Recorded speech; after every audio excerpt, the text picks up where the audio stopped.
Hey folks, today is Monday, August 24th, 2026. Coming up on Roland Martin Unfiltered, streaming live on the Black Star Network. I'm here in Atlanta for the 10th annual Chris Tucker Family Foundation Celebrity Golf Classic.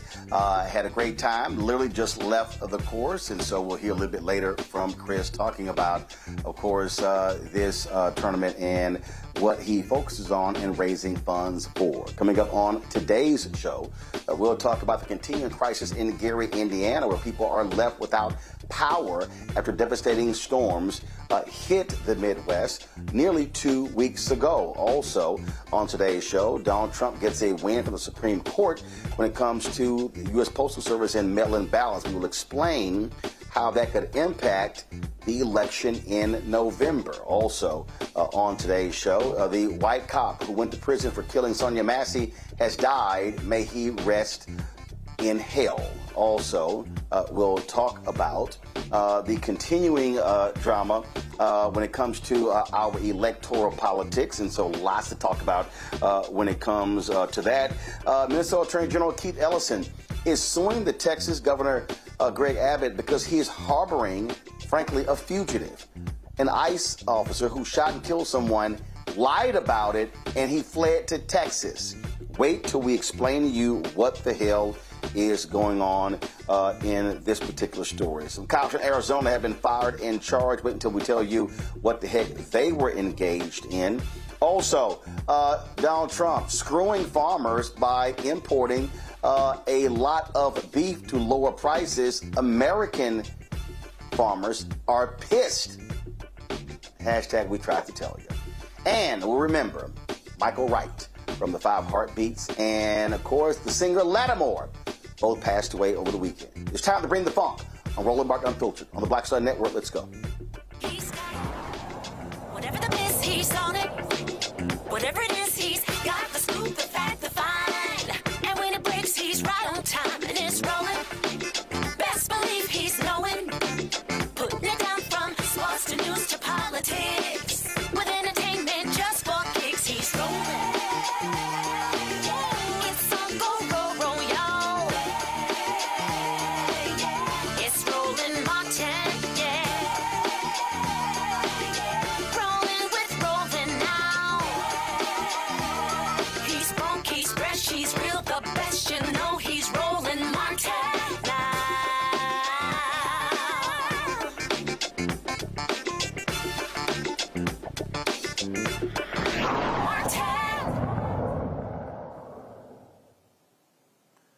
The American farmer has been devastated with Donald Trump being back in the White House. His tariffs have destroyed farmers all over the country. Now this idiot is doing more damage because he has been destroying the economy.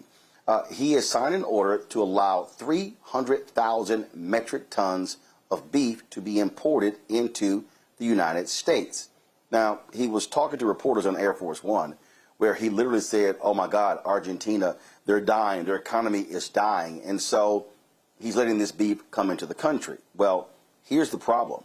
Even the White House put this out, that the U.S. cattle herd has decreased to record lows as a result of droughts, wildfires, and livestock disease restrictions.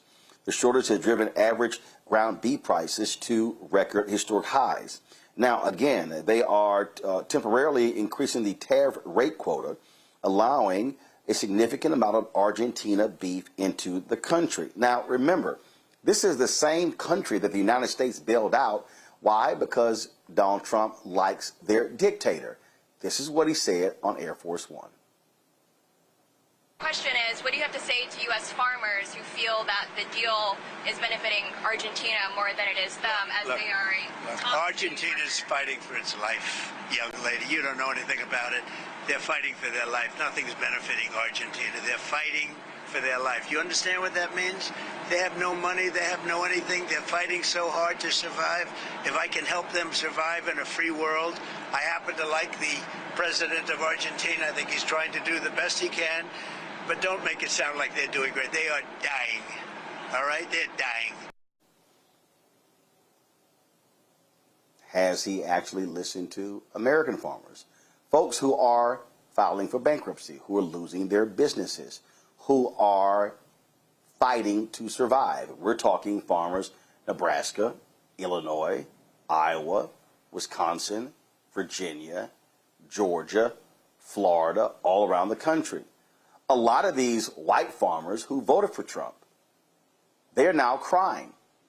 In fact, there was a photo of Donald Trump and these white cattlemen in the Oval Office. He's wearing a cowboy hat. They're wearing a cowboy hat. They're all smiles. Now one of those same farmers is now crying because of what Donald Trump is doing. John Boyd joins us right now. He leads the National Black Farmers Association, joining us from Baskerville, Virginia. And John, when Trump met at the White House, this big old thing he did with farmers, you were not invited. They were like, oh, we're not focusing on DEI, as if black farmers can't be at the meeting. And all of these farmers, they have, I mean, you look at the numbers, some places 60, 70, 80%, they voted for Donald Trump. Now they were crying about soybeans. Now they're crying about cattle. They're crying about everything. And I'm going, what the hell is it going to take for these farmers, these largely white farmers, to recognize Donald Trump don't give a damn about them? This decision to import 300,000 metric tons of beef is going to be devastating to American farmers when it comes to cattle. Yes, sir. Rolling 25% less. So he's telling farmers, beef cattle farmers, look, sell your beef 25% less than the market price. And what's killing me is he's sitting up here helping Argentina. He's all right, as you just laid it out there, Roland, gave him $40 billion. And this isn't the first time he's gave beef business to Argentina. And guess what? They just had a recall, Roland, on 30,000 pounds of Argentine beef in Texas and Florida. So the beef ain't no good, and we're sitting here buying it. And the president really didn't say it was Argentina. He's got like some secret on where he's going to get this beef from. But guess who's going to hurt? Mostly white farmers in this country, Roland. They're going out. 77 farmers every day are going out of business, and many of beef cattle producers in this country are going out of business, not under Biden, but under this president, Donald Trump, and his policies. And this last blow, Roland, is going to put more beef cattle farmers out of business who was already on the verge of losing their farms. And he's sitting there talking about Argentina's hurting farmers here. Roland, we got over 300 and some odd black farmers losing their farms. This administration ain't done nothing to help them. We have a rice farmer heading to foreclosure. He's driving down to his rice mill tomorrow to watch it be sold off. We lost the black-owned cotton gin, the oldest black-owned cotton gin in the United States, the last one left. In Alabama, we lost that one last week. So he's sitting there talking about these farmers hurting. When the Sam Hill is he going to help black farmers in this country? He doesn't have any plan to help them because guess what, Roland? They said, boy, you can't come to the meeting because we're moving away from the black farmer issue. We're moving away from DEI and the small farm issue. And it's not about race. We're just going to focus on large-scale farmers, Mr. Boyd, who happen to be white. And now they're sitting up here, Roland, going out of business in record numbers. But here's my thing here. Democrats, guess what? They don't want us to show up, and this is another example of a way to keep blacks from voting. Man, run to the polls on election day, because I don't know about you. I'm tired of this president. I'm tired of this black hate mission and agenda that they're openly doing, Roland. They're not doing this in disguise. They got the sheets off and their heads and the sheet on, and you can see their face. They don't want you. So we have to show them we don't want them by showing up and voting in record numbers on election day and midterm elections.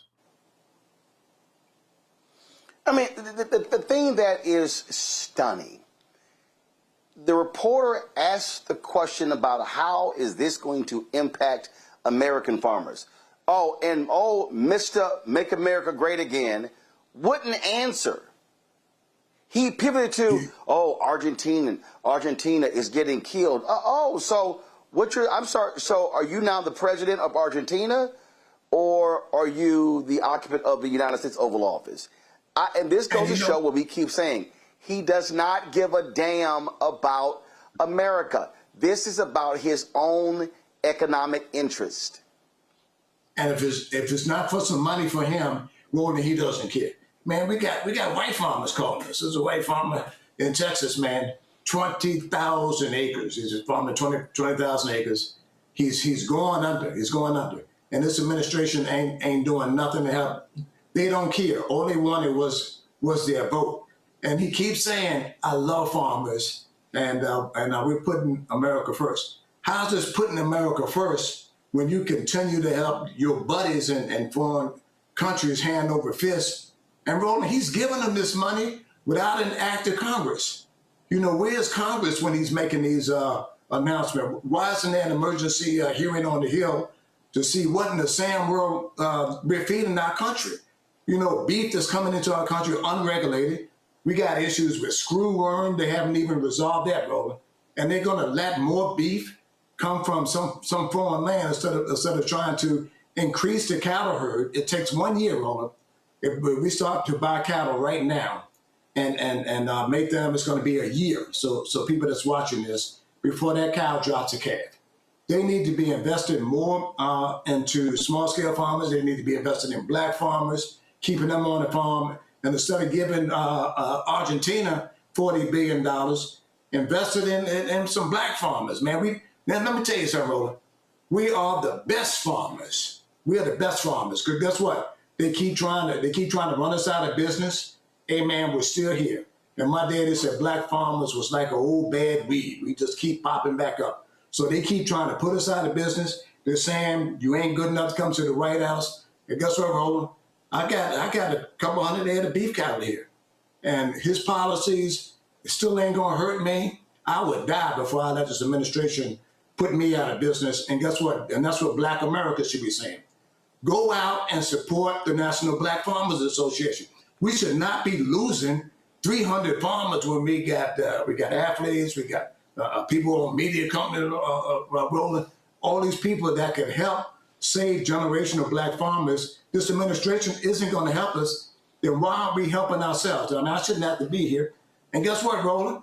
This is the only platform, man, I can come on and say this.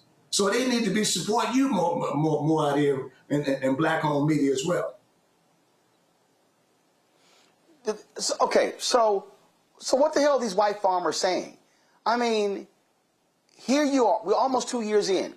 They were destroyed the first time he was in there, okay? Yeah. He's destroyed the farmers when it comes to soybeans. He's destroyed them. And I read these articles, John, and it's like, well, you know, we hope these things turn around. And this is a fundamental fact. Farmers in the United States did better economically under Joe Biden than they have under Donald Trump. But these folks would never support Biden, and they believe that this thug who is just enriching himself is their answer. He's not. He doesn't give a damn about them. He's playing them for fools. What are they saying? Are they going to wake the hell up? That's the question. And it doesn't seem like it. They voted for this man 3 times. Do you remember on your show we talked about how people need to be fired up and voting for Harris for president? You were out there every day, Roland, and why it was important. Now, guess what? Now they crying stuffed pig because they didn't listen. And guess what, man? Don't pay me with the same brush, because I read these comments, well, maybe he voted for Trump. I didn't vote for Trump. I supported Harris, and I came on this platform and told black farmers and the rest of our community why we should be voting for Harris and what would happen if they elected Donald Trump. So now they have him, and guess who's hurting more? We already know he was in for it when he got elected, so black people know it. They know we didn't want him. It was a smoke and screen show and all this stuff.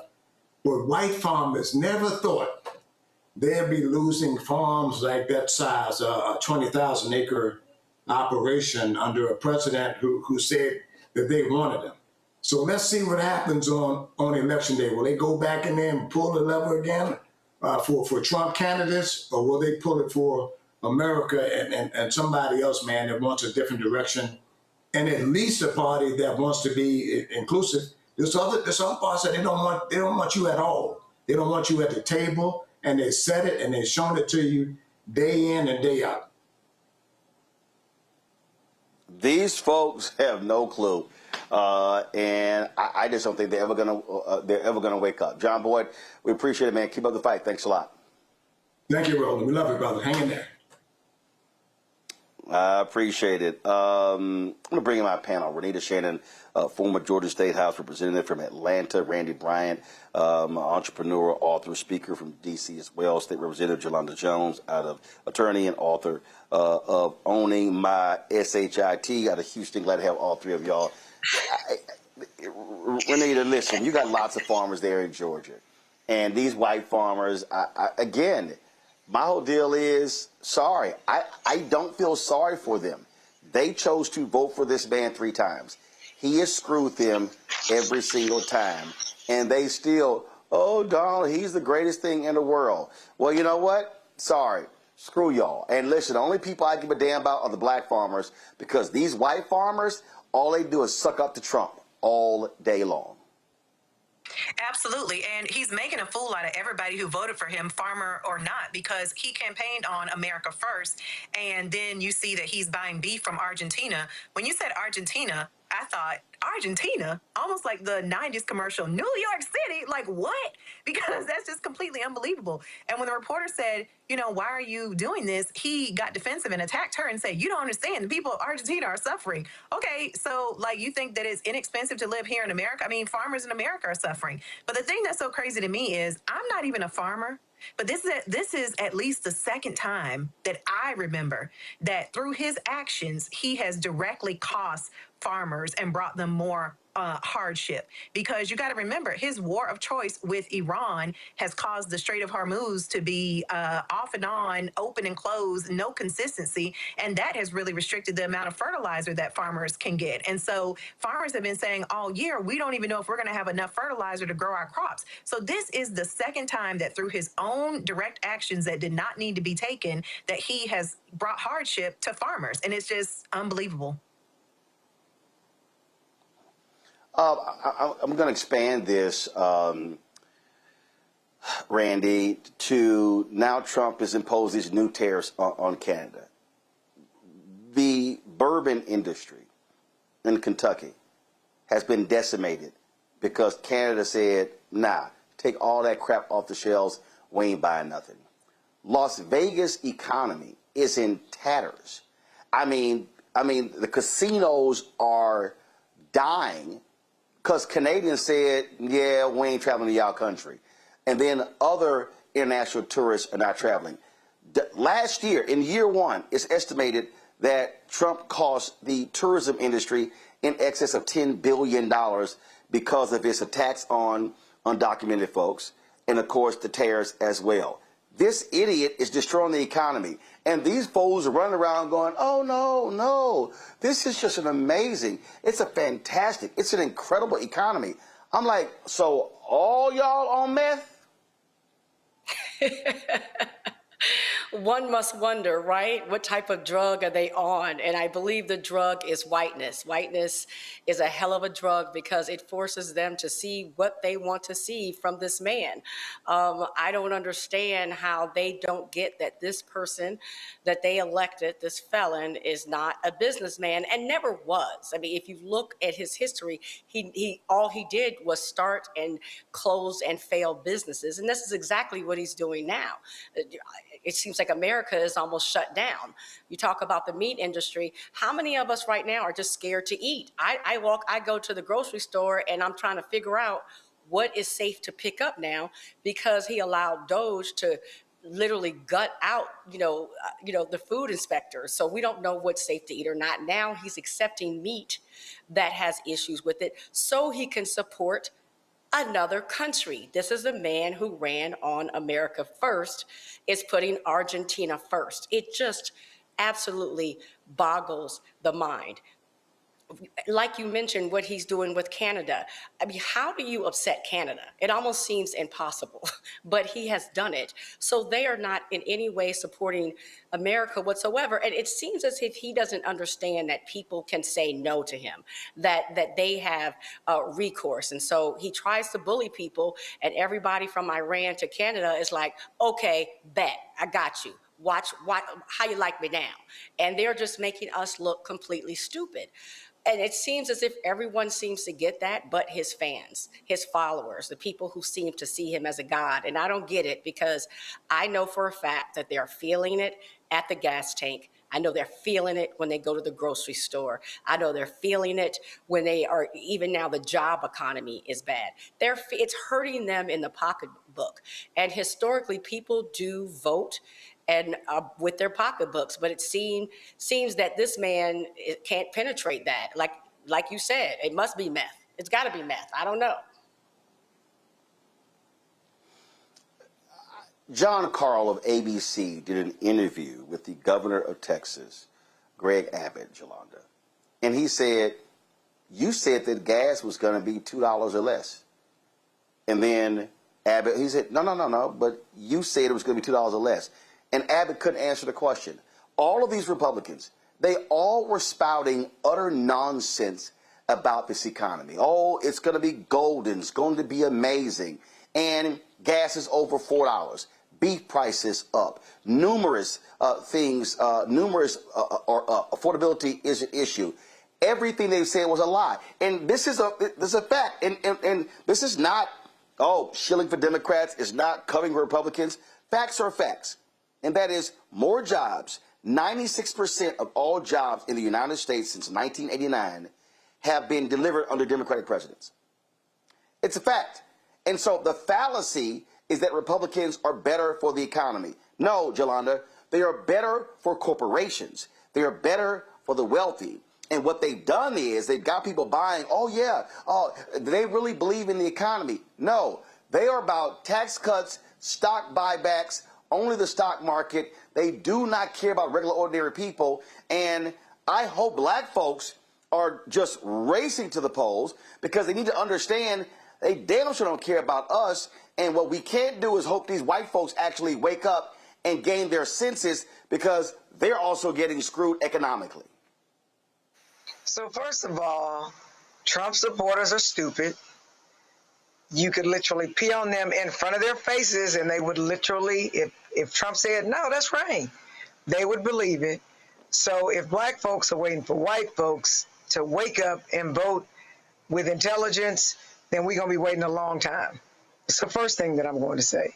The second thing that I'm going to say is, yes, we should be running to the polls to vote, but I fear that because the economy is so bad and people can't find jobs and people don't have a place to stay, people can't find child care, people aren't getting paid a living wage, that they will be so focused on just surviving that they may let the midterms go by. And I said, here in Texas, they're absolutely not inspired by Tallarico, right? Not black folks.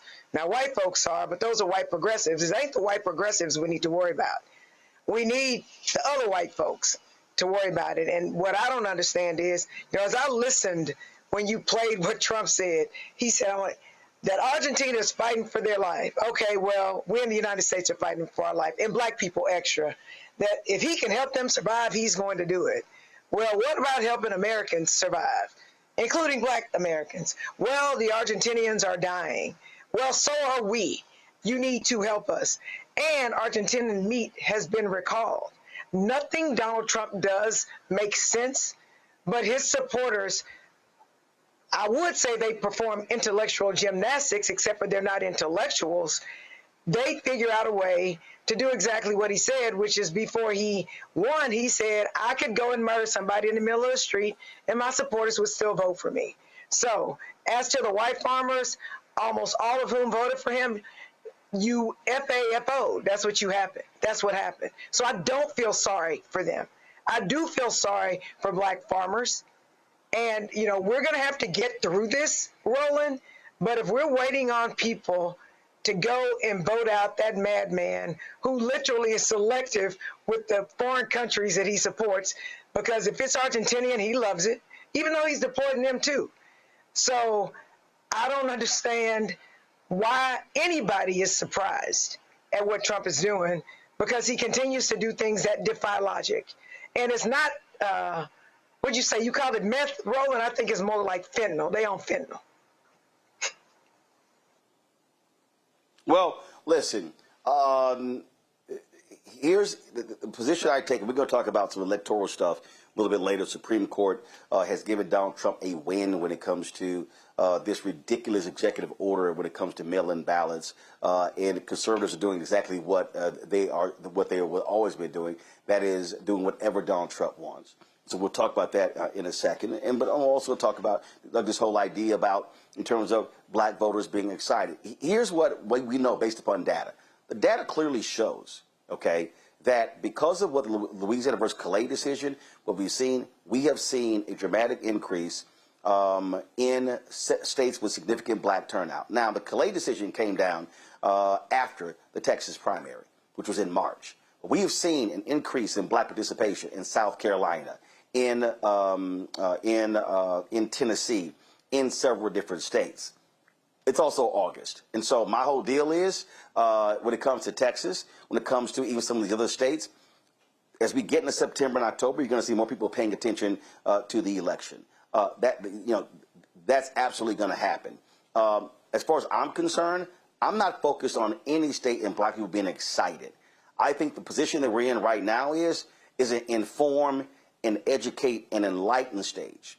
And then as we get through August, as we get through the first half of September, as you begin to approach the registration deadlines, then it's going to be how do we then also get folks registered. Now, once folks get registered, then the whole focus is going to be how do you then turn them out. That's what it's going to be. And I have said this before. I don't care whether it's Tallarico or Ossoff or Cooper in North Carolina. I don't care whether it's Sherrod Brown in Ohio. I don't care whether it's Cologne in Mississippi. If you've got Angie Nixon running in Florida as well. I say this to black people. I'm not waiting on a candidate or a party to energize our people. What I am going to say to black people, which is what I said in 2021, okay? Somebody posted this. Somebody was like, hey, Taraji told y'all about it probably 2025, and his brother said, Roland Martin was telling y'all this in 2021. I read the Axios story from 2021 and the New York Times story from 2021 about Project 2025. So we were telling folks that 3 years ahead of time. We were telling black people what was going to go down when it came to this election and what these people were going to do and how they were targeting black people. If there's a moment where black folks should be, hey, we're voting about our future and our survival because these folks have a bullseye on black people, this is it. And so I need every black person, whether your ass 18 or 70, 75, 80, to understand there is no moment to sit here and go, the couch is an option. What these people want to do is to destroy us. They are targeting every facet of black America. And I'll say this to every black organization, to D9, to Prince Hall Mason, Eastern Star, Jack and Jill, Links, church groups, I don't care who the hell you are. Y'all better be locked and loaded when it comes to politics, when it comes to educating people, because no black organization, no black group is safe from what these people are doing. They want to destroy the entire black infrastructure that we've had. And this is not a time to get cute. This is not a time to be holding grudges. I'm about winning. And the only way, let me be as clear as possible, you cannot boot Trump out of the Oval Office. What you can do is boot the Republicans from having control in the United States Senate. You can stop them from controlling the United States House. And then the focus come January 2027 will be the 2028 election. The Supreme Court, guess what? Those are lifetime appointments. You can't do anything until somebody resigns or passes away and an opening is created. But I'm telling black people this. It is going to get worse if MAGA Republicans maintain power over the House and Senate come November 4th. If you think I'm lying, FAFO, and you're going to see what's going to go down. I'm telling you right now. I'll be right back. You're watching Roland Martin Unfiltered on the Black Star Network. All right, folks, let me get personal for a second. My mom had questions about her Medicare, so she called Chapter, a Medicare advisory company, and she texted me right after saying it's a great benefit. It was easy. A real person walked her through the whole thing, and now she understands better what's going on. But it's not just her. A woman in Yonkers wrote in saying the process was so simple, the enrollment was easy, and she was so glad she called. Then there's Marilyn, 90 years old, in Florida, living on Social Security. Her premium climbed every single year north of $400 a month for coverage she could barely afford anymore. So what does she do? She called Chapter. They found her the same top-tier coverage for hundreds of dollars less. 90 years old, and finally somebody in her corner. I hear stories like that again and again from our community. The Medicare system was not built to work for you. Too much fine print, too many plans. Yet Chapter's advisors are independent and honest, the only Medicare advisors that compare every plan nationwide. They're focused on one thing, what actually works for you. If you're already in the right plan, they'll tell you. No games. And people who switched with Chapter saved an average of $1,100 a year. All it takes is 20 minutes. You talk to a real person, and it's completely free help. So call Chapter at 724-264-8281, 724-264-8281. That's Chapter. Let me ask you a question. Why do so many people seem to think they know black men so well? What they think we want, what they think we need. Hell, they even tried to tell us why and how we voted, but never had a conversation with us.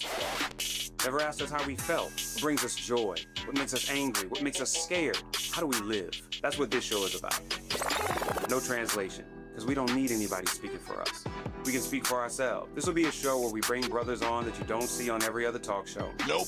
Brothers that are doing work in local communities with black men for black communities. We're going to hear each other and try to understand so perhaps we can move forward together. No translation, because we don't need anybody speaking for us. Nope. What we need is each other. No translation, right here on the Black Star Network. Check it out.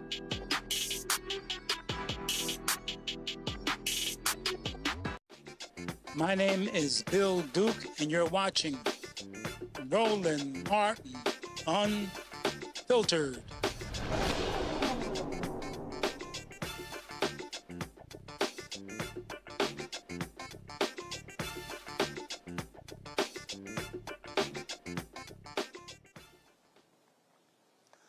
A Tennessee family says a black man was having a mental breakdown when he was shot by a federal agent. 25-year-old Jonah Neal was killed inside his Memphis home in late May by a federal agent who worked for Homeland Security Investigations, which is part of the Immigration and Customs Enforcement. Family attorney Andre Wharton says he and Neal's mother were recently shown Bodycam footage by the Shelby County District Attorney's Office regarding this shooting. He joins us right now. Andre, glad to have you here. So, okay, this shooting took place in Memphis.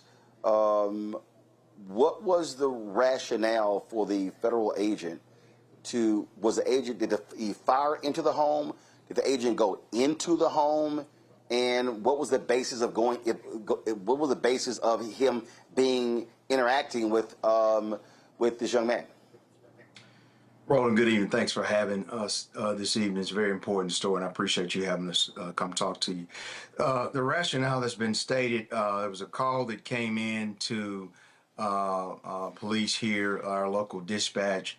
The task force, as you alluded to, Homeland Security Investigations, came to the scene that afternoon to engage the mother who had made this phone call. The mother then briefed the task force agents about the situation, described that Jonah was suffering basically what amounts to a mental health crisis. The agents, within minutes later, approached the apartment home. They were able to get a visual on Jonah. unfortunately, for reasons unknown at this time, and is really astounding and really concerning to myself and the family, one of the agents could clearly see that Jonah was not possessing a firearm, was in fact had a knife. She corrected the first agent who believed there was a gun. I think the first agent could be heard on the video alluding to there being a gun that Jonah had, and the agent behind her said, no, it's a knife, it's a knife. In what appeared to be an attempt to calm her down, her colleague there. And for reasons unknown, that really, really baffled me as the attorney here in this family as well. Seconds later, this agent shot from outside of the house, outside this apartment house, his resident house, from the porch area, shot into the house, and what we believe was a fatal wounding to Jonah. That's the essence of it. There are other details, but that's the essence of how this happened. Okay. So he's having a mental episode. He's having a mental breakdown. Mom calls. Why did federal law enforcement show up and not Memphis PD? Roland, I can't answer that question other than poor training, perhaps poor supervision, poor implementation of policy. I remind you, when this task force came in back in September of last year, when the idea, the concept of task force entering Memphis, there was a lot of concern locally in terms of what were going to be the rules of engagement. What is this task force going to be doing? What is their training? You're correct. I mean, your question of it begs the key question here, and what the folks that came out, why not MPD, Memphis Police Department? They have a crisis intervention team. And you familiar with CIT, crisis intervention training? We have an actual crisis intervention team that is often dispatched to calls like this. This was not a situation, Roland, I point out, that the officers did not know, these agents did not know what kind of situation they were engaging with. They knew before they went in. They got a briefing from the mother. The video shows this. But like I say, I want to emphasize, for reasons unknown, the officers rushed to the porch. It appeared that there was, just from my perception, that they were not used to dealing with a scenario like this. And for whatever reason, this officer fired after a colleague had just told her this man did not have a weapon. So I don't know why the agents didn't back off, take a strategic approach and figure out if they had the right personnel on the scene to engage Jonah. But that's something we're looking at daily here right now. Okay, so what has the city of Memphis said? What is the council? What is the mayor? What has the police chief said? Because, again, I'm just still, the mother did not call to say a man is waving a gun. The mother did not call to say my life is being threatened. And the reason why this is so painful is because this is another example of a black mother or a father calling police and their son ends up dead. We literally have done this story so many times. Rochester, New York, Dallas, Texas, St. Louis, over and over and over again, and the same thing happens. And this is what we talk about. When people were talking about defund the police, they were talking about shifting resources to where you have mental health advocates and others who are showing up on scenes like this here. This is not a scene where that law enforcement is trained to handle. Yeah. No, Roland, you're right on point on the issues there. I mean, this is a situation that illustrates the importance of proper training, but it's bigger than that. When this task force came and the announcement was rolled out, you need only go back to the rhetoric that was kind of displayed there at the press conference, October 1st, 2025. Words such as, we're going to unleash you, were used at that press conference. And these are senior folks from the administration in Washington, D.C. And they're telling folks, the local MPD, Memphis Police Department, as well as these agents who are going to come out and be in our community, that you're going to be unleashed. What that does, Roland, the danger with that is it sends the wrong mindset, because there are no checks and balances. There are no, hold on, slow down, what are we dealing with here? Let's figure out, how do we engage this community? How do we engage this particular citizen? and it becomes problematic because it's chaos, it's reckless. And so, to your point, we have individuals who are trained here locally. But if you have to have strategies in place to address situations as they come about, there cannot be a knee-jerk approach to law enforcement. Some of these individuals, Homeland Security investigations, I dare say our research reveals so far, they're not trained in crisis intervention. This is a unique area, and you pointed it out. His mother called initially and described the situation. She was concerned about her son. She talked about what her concerns were at that time. She did. I want to be clear about it. There was a description about, hey, look, I'm concerned about my son, his safety at this time. But when the law enforcement agents got there, the task force agents, she briefed them. Again, they knew everything about his mental health situation at that time that they needed to know to engage the right personnel, and it didn't happen. And the man is deceased because of it. Absolutely unbelievable. Andre, we certainly appreciate it. Keep us abreast of what happens next in this case. Thank you, Roland. We will do that. You have a good evening. Thanks a bunch. I want to go to Jolanda first. Jolanda, we've literally done this story so many times, and these are federal agents. We've said numerous times that a lot of police department officers are not trained to handle. They are trained to shoot and kill. They're not trained to deal with mental breakdowns. And this is going to continue if these elected officials don't do something about this. And if I'm the mayor of Memphis, Paul Young, if I'm the city council, I'm yelling and I am going the hell off because one of your citizens is dead because some idiot federal agent did not understand how to deal with someone who is having a mental crisis.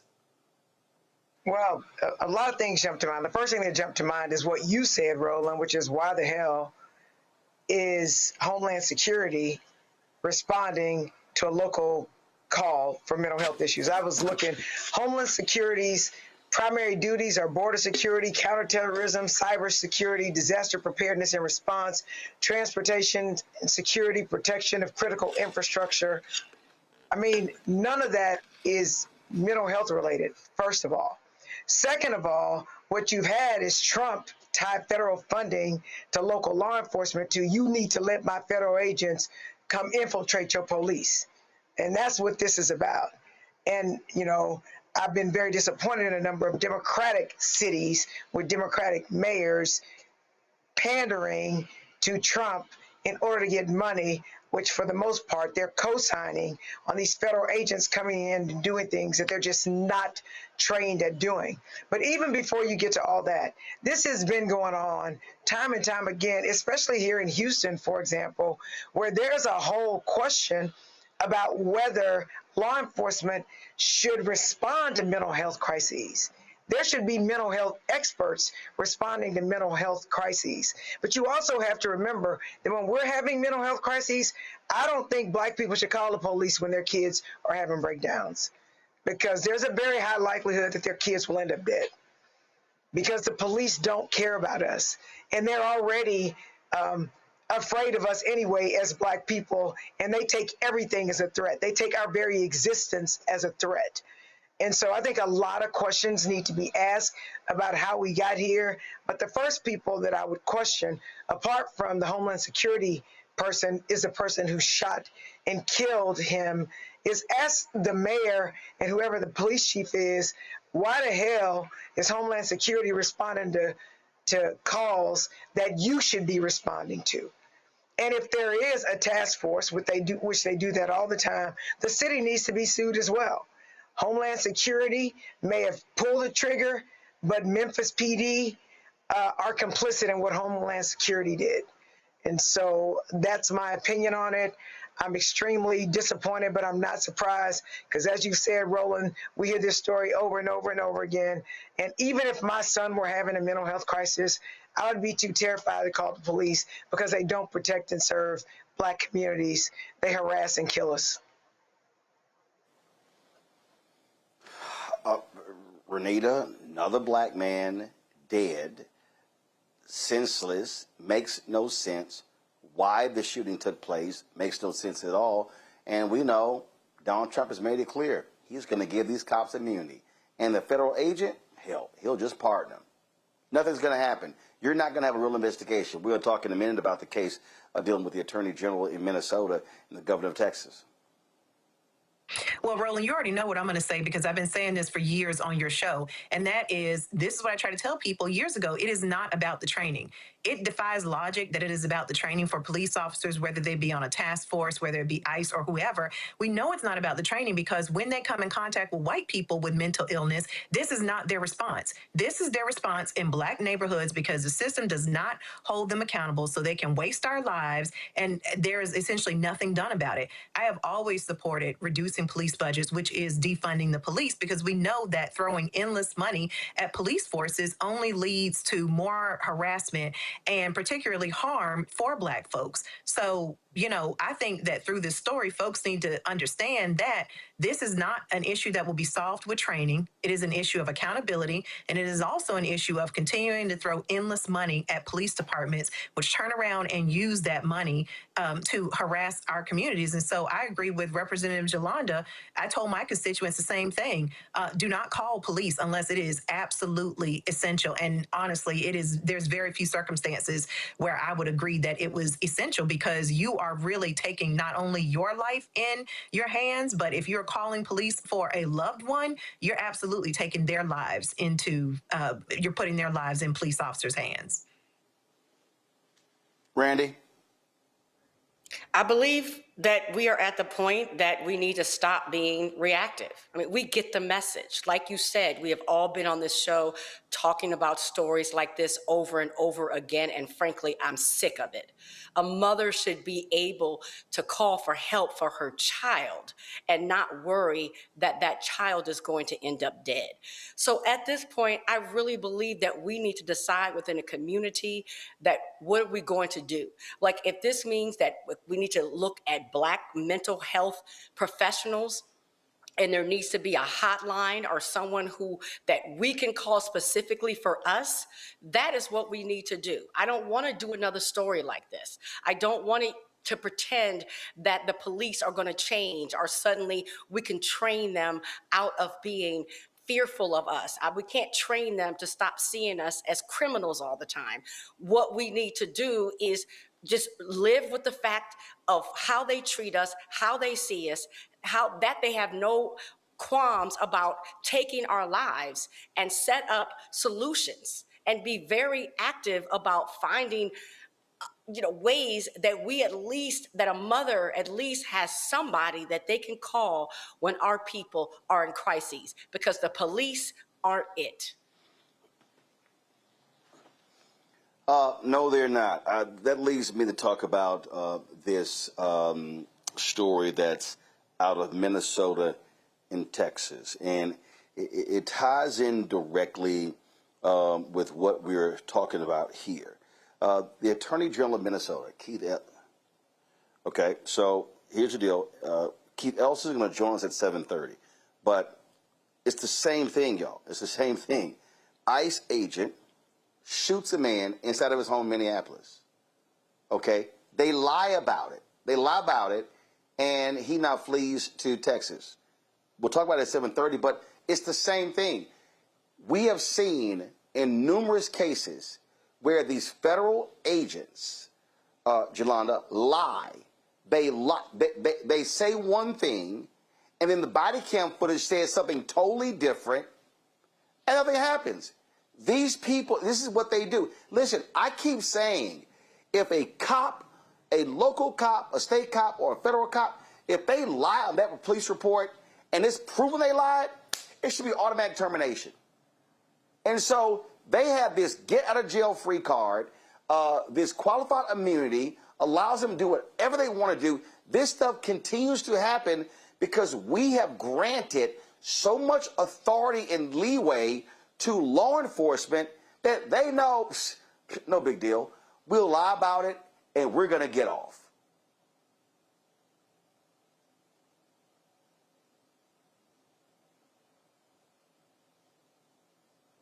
Jolanda, you're muted. We can't hear you.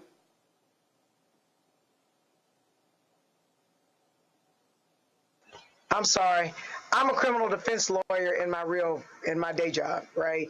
So I've been looking at this for a long time. I've literally caught police officers lying on the stand.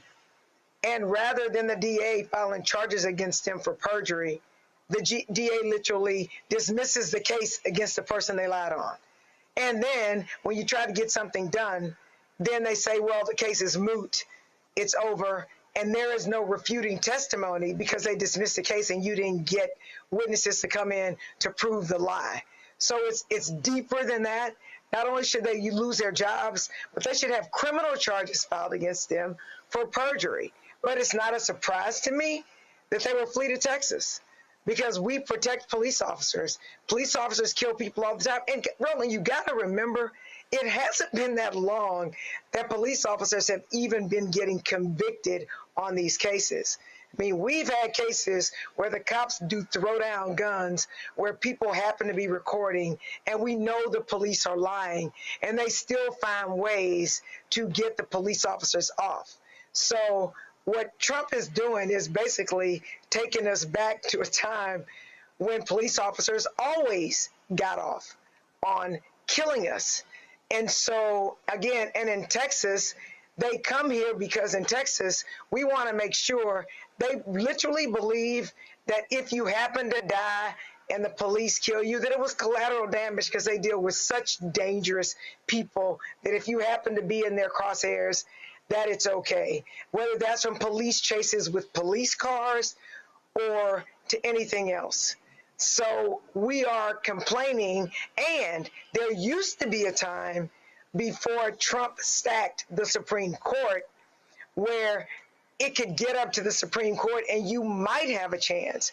Now, the Supreme Court literally have whittled away at our civil rights, so we don't have rights. And I suspect if any of these police cases these new police cases get to the Supreme Court, or if they even survive and not get poured out at the Court of Appeals, that the Supreme Court is going to grant greater immunity to the police. But the first thing we have to do is vote like we've never voted before in the midterms so that we can limit Trump's authority at the federal level, but also so we can limit these states that have Republican majority so that we can flip those houses so that we can try to stop this qualified immunity. And if we take over the House and we take over the Senate federally and we get rid of Trump or Republicans in 2028, then perhaps we can try to get rid of qualified immunity, because so long as qualified immunity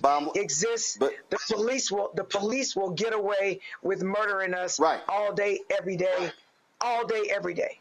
But the bottom line, I keep telling people, it's bit by bit. You can't get to 28 unless you deal with 26. And so I'll walk them through that. Let me do this quickly before I go to a break. Karen Attiah was the last African-American on the Washington Post editorial board. She was fired due to her comments regarding Charlie Kirk, when arbitrators now ruled that the Washington Post was wrong and has ordered that she be reinstated. Also, that she is owed full back pay and benefits. She spent 11 years at the Washington Post. She became a founding editor of Global Opinion. She was fired in September following, again, 2 social media posts commenting on racial double standards. The Post attempted to frame her public post as, quote, gross misconduct in its decision to fire her, but the independent arbitrator flatly rejected this justification, finding that her words did not disparage any group on the basis of race or gender.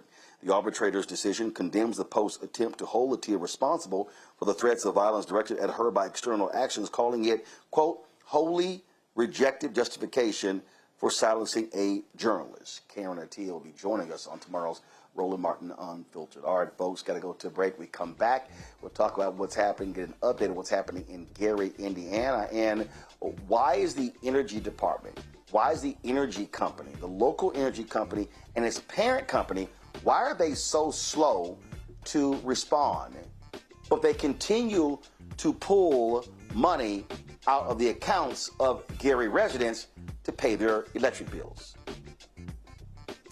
We'll discuss that next. You're watching Roland Martin Unfiltered on the Black Star Network. Don't forget to support the work that we do. Join our Bring the Funk fan club. Our goal is to get 20,000 of our fans contributing on average $50 each a year. It comes out to $4.19 a month, 13 cents a day to support this show and the other 5 shows here on the Black Star Network. If you want to contribute via Cash App, use the Stripe QR code. You see it right here. As for credit cards as well. Checks and money order, make it payable to Roland Martin Unfiltered. P.O. Box 57196, Washington, D.C. 20037-0196. PayPal is R Martin Unfiltered. Venmo RM Unfiltered. Zelle Roland at RolandSMartin.com. Roland at RolandMartinUnfiltered.com. We'll be right back.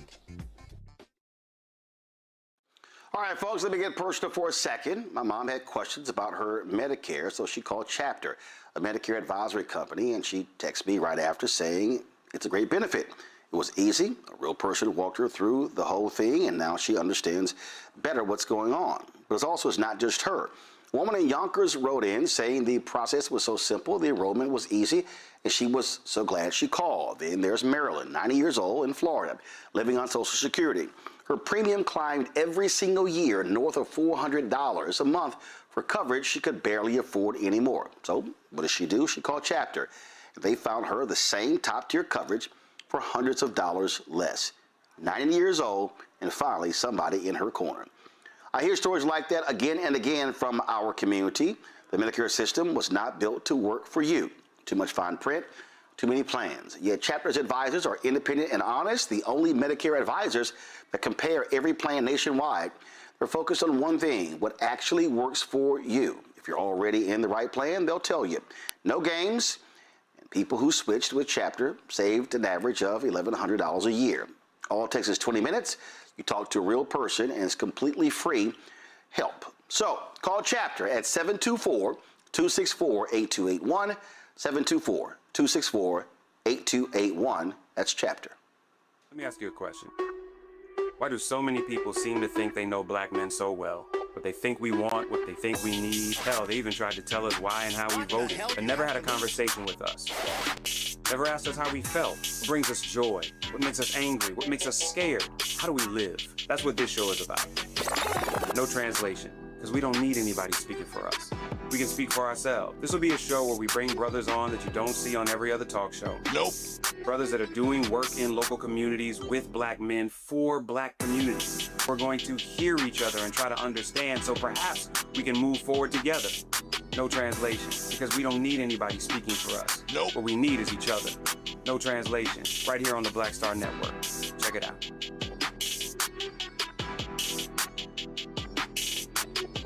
I'm Chris Tucker, and you watching Roland Martin Unfiltered. Boy, you keep rolling with Roland.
Folks, it's been nearly 2 weeks since a massive storm blew through Gary, Indiana.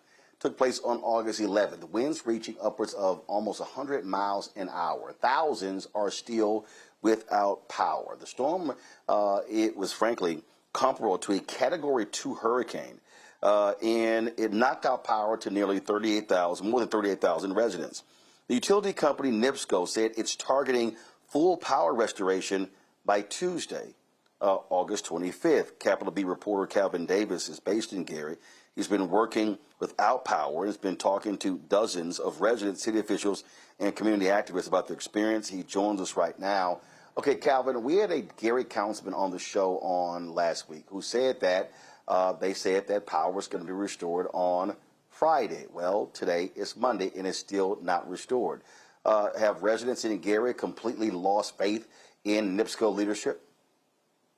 Yeah, well, that date has been extended each and every week, essentially. Like you said, power initially was knocked out Tuesday, August 11th.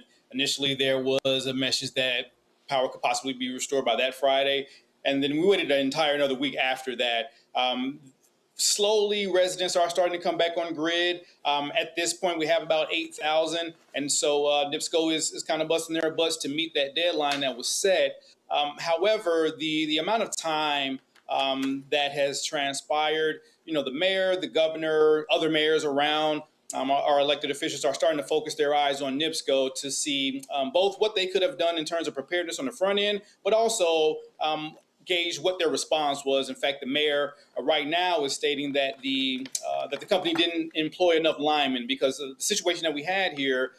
So many down power lines, and in order to get those reinstated, you have to cut trees, and you need a lot of manpower. And right now, the questions are around what did NIPSCO do on the front and the back end to protect their customers? So let's do this here for folks to understand. We're going to show NIPSCO's leadership, okay? So you have Vince Parisi, President and Chief Operating Officer of NIPSCO. Karima Hassan Bey is Vice President for Gas Operations. There are some other leaders that they have there, but their NiSource is the parent company of NIPSCO. Lloyd Yates is President and Chief Executive Officer, NiSource Inc. Come on, guys, pull up NiSource, please. Okay, so Lloyd Yates is President and CEO of NiSource. Sean Anderson is Executive Vice President and Chief Financial Officer at NiSource. Melanie Berman is Executive Vice President of Administration and Chief Human Resources Officer. Melody Birmingham is Executive Vice President and Group President of Utilities. Kim Kuchia, Executive Vice President, General Counsel, and Corporate Secretary. William Jefferson is Executive Vice President and Chief Operating and Safety Officer. Michael Lures, Executive Vice President of Technology, Customer, and Chief Commercial Officer. Angela Sanchez, VP, Chief Communications Officer. And so again, NiSource is the parent company of the company there that's in NIPSCO, that's in Gary, Indiana. And I'm sorry, listen, I'm from Houston. I've lived through 3 hurricanes. I understand power. We're not talking about a city the size of Houston, Texas. Okay? We're not. So I'm just trying to understand how in the world NiSource hasn't rushed people there to help NIPSCO when it comes to restoring power. We're talking about, this took place on August 11th.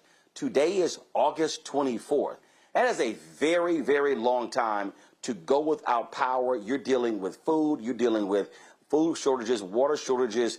You're dealing with the weather as well. And so this utility company owes residents Gary a lot of answers. And my understanding, they're still withdrawing money out of people's accounts for their electric bills. Yeah, there are definitely still bills coming in the mail. And actually, looking at the list of their executives that you put up there, I was actually able to question Melody directly last week because she attended a press conference at City Hall. And what I want to do also be clear about is that this event knocked out the power to our entire county, which was about 300,000 customers.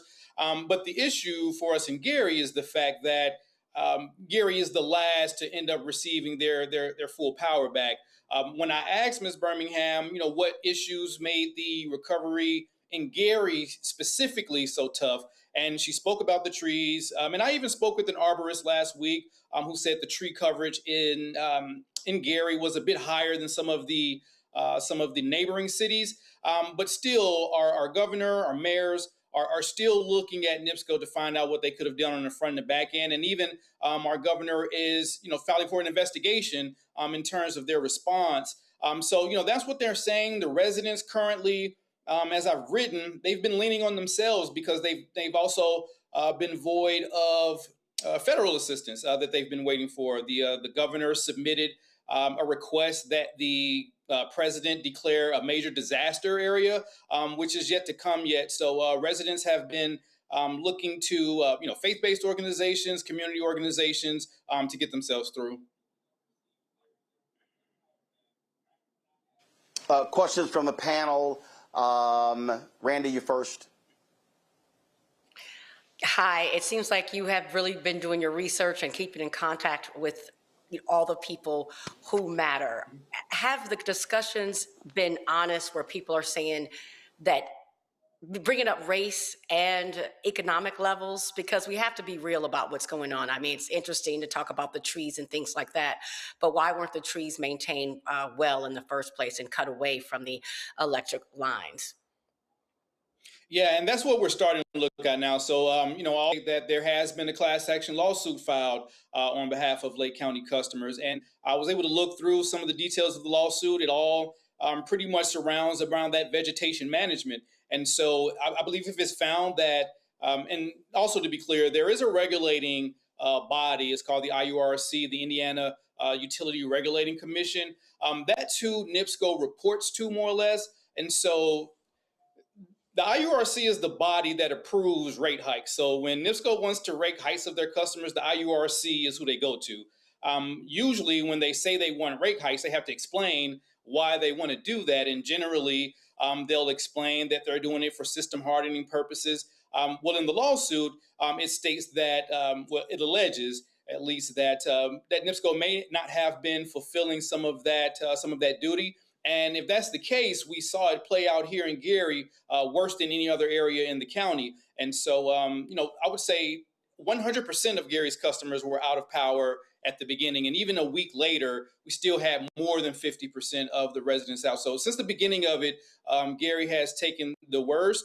And so, that's what we're looking into. And that's what elected officials are starting to ask questions about.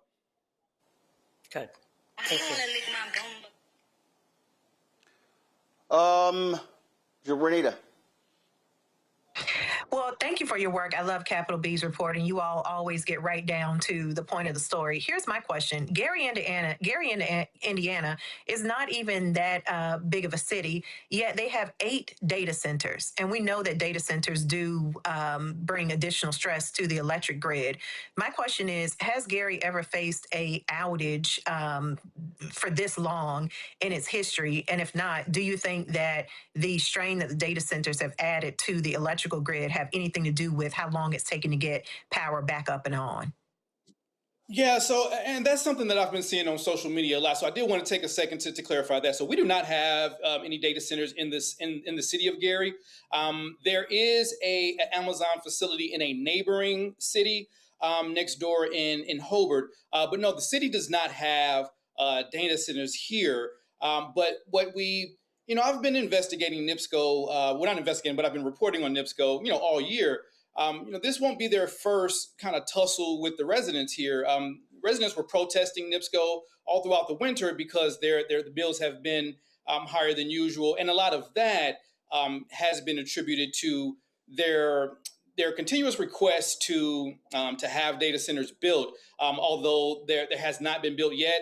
But even our state legislature attempted to pass a law this year that would allow, if an area has soil that was not deemed to be fit for farming, then companies would be allowed to put a data center on that ground without having any public comment or any public voice being involved in that transaction. So the way that NIPSCO is being viewed now, since they've already had tussles with the residents in the winter, they're starting to look at, what they want to do in terms of hardening the system as they continue to request to raise hikes.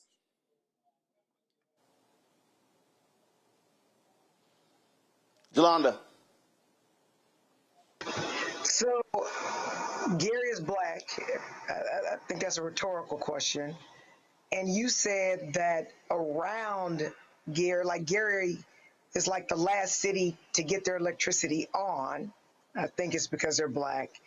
But I heard that NIPSCO raised residential rates nearly 17%, telling the customers that it would help them strengthen the grid.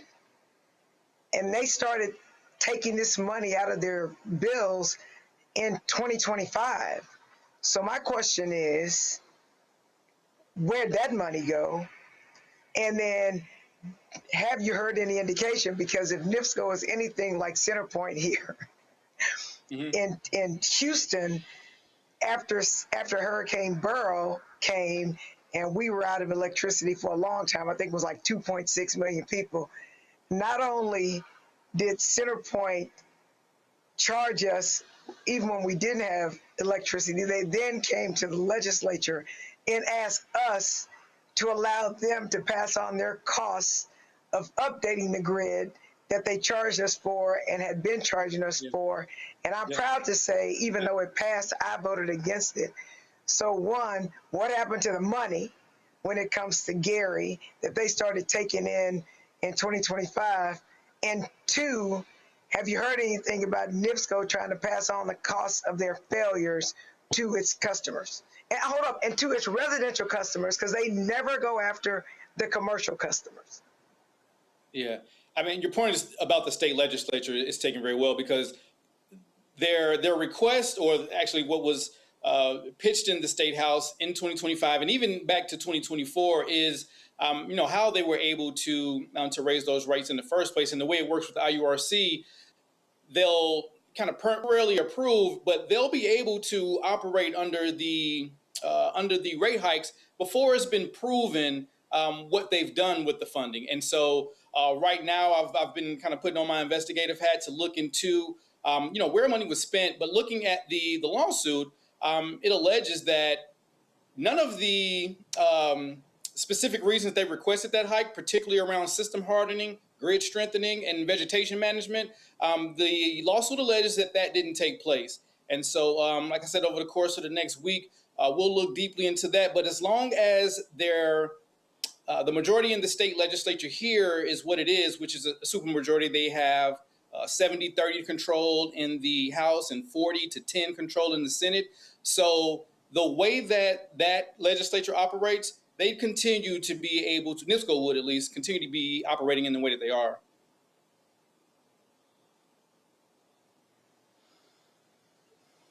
All right. Renita, you asked your question? Yes, I asked him about the data centers located near Gary, remember? All right, no problem. Want to make sure everybody. Not technically. Yep, just want to make sure. In Gary. No, I got it. I got it. Just want to make sure everyone's covered. Anybody have any additional questions about what's happening in Gary? This is what I want to know. I hadn't been to Gary. I need to visit Gary. But Gary, I would imagine, is urban, so there's not a whole bunch of trees. And I would imagine the places around Gary, like the suburbs, probably have more vegetation if it's anything like Houston. So my question is, how are the places around Gary where they naturally have more vegetation, getting their electricity back before Gary, which is the city? So it's a little different here. Gary is a city, but a lot of people actually come up from the South and compare it to cities in the South. We have a lot of flat land here. And as I stated, I spoke with an arborist. Our tree canopy coverage here is about 28%. The closest that a neighboring city had was 16%. And so we do have a lot of wooded areas. But I think that the issue is where those trees are in relation to the power lines. And I think that's still the responsibility of the utility company to manage the vegetation that's around the power lines. And some of the other communities, not all of them, but some of those communities do have underground wiring. We've had the leader of NiSource come out and state that it's too expensive to do that in Gary. But yeah, the tree coverage is one thing, but I think preparation and preparedness on the account of NIPSCO is what can prevent some of the power outages that we've had. Just managing the trees that are around those power lines. Really quickly, did I All just right, hear you then. say? Well, we have. Oh. Come on, go ahead, real quick. Did I just hear you say that they can afford to put power lines underground outside of Gary, but it's too expensive to put power lines underground in Gary? Did I hear you say that? Yes, I heard that from both Melody while she was at the press conference, and the president of NiSource has released that as a statement as well. And even some of the researchers that I spoke to, it is a very expensive endeavor, but that's a choice that the utility companies have to make. Are you making decisions for profit margins or for customer safety? But is it not expensive in the other places? Like, why I can tell you right now. There are numerous cities. There are numerous cities where this has come up, and every time there's a storm, and it takes forever getting power back, they're like, oh, well, because they're not buried. Well, if you bury the power lines, you're not going to have down power lines. So how about you make the investment? And if they keep going to customers and keep going to the state for rate increases, how about you make that actual investment as well? But that's the stuff that we actually see, unfortunately, all the time. All right, tell folks how they can subscribe to the work of Capital B. Absolutely. Go to gary.capitalb.news.org.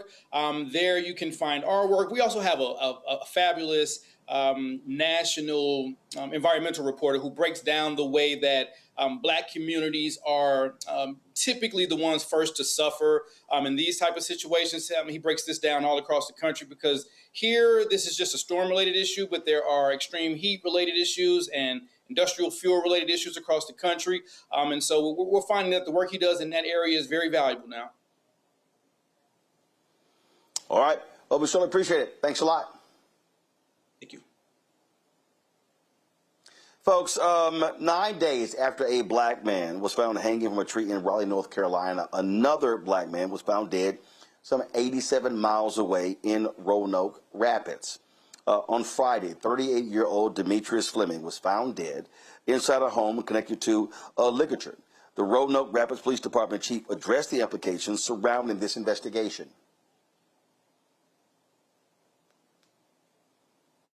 Is there any indication that leads you all to believe that anyone else was involved? We're treating this as an equivocal death investigation, meaning that we're not working from any strict assumption. We have to, everything is on the table, and we're pursuing any and all leads. While this police chief has made that clear, that has not been the case in a number of other hangings that have taken place. Most of these have been ruled suicides. 21-year-old Kyle Basinga, who was reported missing in Cobb County, Georgia in February. He was later found hanging from a tree at Fair Oaks Park.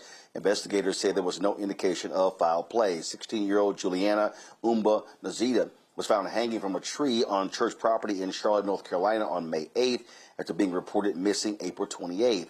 27-year-old Tania Miller, who was found hung near Gwen Cherry Park in Miami-Dade County, Florida on June 18th. And there's 21-year-old Justice Kai James, who was found hung outside the cafeteria at the Turner Jobs Corps Center in Albany, Georgia on June 21st. 28-year-old Gerard J. Jackson was found in Rothbury, Michigan on June 30th after attending the Electric Forest Music Festival. His body was discovered in a wooded area near the Hart Montague Trail close to his rented vehicle. Lastly, a 32-year-old black man in Raleigh has not been publicly identified, was found hanging from a tree in downtown on August 15th. These investigations and rulings have drawn massive scrutiny. Even now, with Demetrius Fleming included, there are 3 active investigations. 29-year-old Tasia Fortune was found hanging from a tree behind a vacant home in Jackson, Mississippi on August 3rd. 36-year-old Cedric Longanga Tahui, who was found hanging from a tree in Harrisburg, North Carolina in June. And of course, a lot of people are speculating in terms of the cause of this. I've had people hit me up on email, on social media. Even when I was playing the golf tournament today, the Chris Tucker golf tournament here in Atlanta, was asked about these stories and these cases of these hangings. And so we will continue to cover these stories and let you know what happens with these investigations. One of the things that we do know, Randy, is especially among African American men, we're seeing, I mean, first of all, you take black men, but also black women. I mean, we are seeing a significant increase in black suicide. That was not always the case. Again, I'm not saying all of these cases were suicides, but the reality is we have seen this happen over and over and over again. And listen, we should be focused on and pressing folks to ensure there are fair investigations to make sure there's no foul play. We also need to be dealing with this reality of black suicide in our community. Right, Roland. Both are critically important. One, we do need to ensure that each case is looked at individually.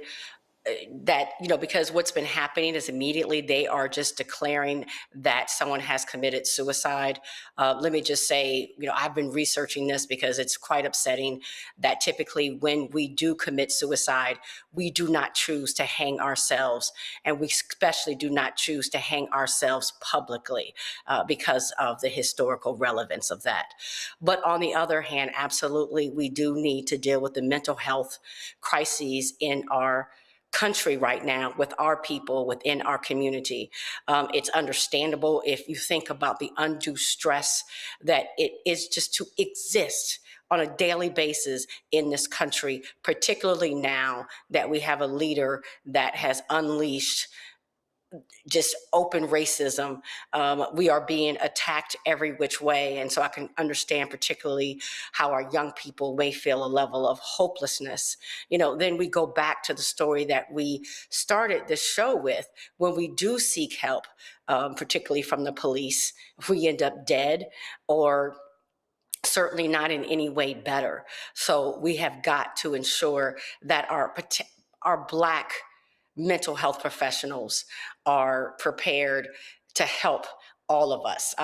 Being Black in this country, I do believe in the fact that Black people need to work with Black therapists for the most part, because it is a unique situation to be Black in this country, and we need people to understand that that can help us. I mean, also, and don't get me wrong, I was raised in the church, but we need to be open and not say just pray on things. We need help. There is, God prepared us to be wise enough to seek help when we need it, and there are professionals that help people get through tough times, or medication if it's needed when our brains are unbalanced. So absolutely, you're right. Got it. I need 30-second responses from Renita and Jelana so I can get to my next guest. Renita, go. Yeah, I was just going to say, being Black means having to consistently fight for dignity and fairness. Black people do not hang themselves from trees. People who are committed to committing suicide, even if it is a mental health issue, typically do it in places where they will not be stopped, which is not at a public tree. So we have had to fight all year long to make sure that police will stop calling these suicides and not investigating these cases and taking these hangings seriously, because that's what they are, hangings. Got it. Jonah. Roland, my dad committed suicide. 2 of my uncles committed suicide. So trust me, I know Black people commit suicide, okay? But like it's been said before me, we don't hang ourselves. And yes, we do have issues, but I absolutely believe these to be murders. And Trump literally has given white folks carte blanche and permission to do the kind of things they did to us before the civil rights movement. In my book, Owning My S.H.I.T. exclamation point, which is Suffering, Hardship, Internalizing Trauma, talks about how to get through these very difficult things that we as Black people have to live with. But no, it's not suicide. We don't do that. And the fact that people are not challenging this narrative is concerning to me. But in Black people, in America, Black people just are not safe. And they can come up with some crazy ass stories just like that, and people will roll with it. All right, folks, let's talk about, we mentioned this story earlier. where Minnesota Attorney General Keith Ellison is suing the governor of Texas, Greg Abbott, regarding an extradition request for an ICE agent who was accused of shooting a man inside of his home in Minneapolis. Governor Greg Abbott is refusing to follow through with the extradition, which would send the accused ICE agent Christian Castro back to Minnesota to face assault charges. Now, Castro was detained on May 18th, is being held in the Cameron County Jail. Texas law sets a 90-day limit on how long a fugitive may remain in jail while awaiting extradition. Now, here's the issue. Castro was involved in a shooting in Minnesota. What's crazy about this story, when you read this story, and it really is insane, folks, is that this is what took place. ICE agents scanned a license plate. They first of all, you got they chased the man. They shoot Julio Sosa Asiles through his front door. Okay. Now, I told y'all these federal law enforcement people keep lying about what happened. They claim the man attacked them with a broom and a snow shovel.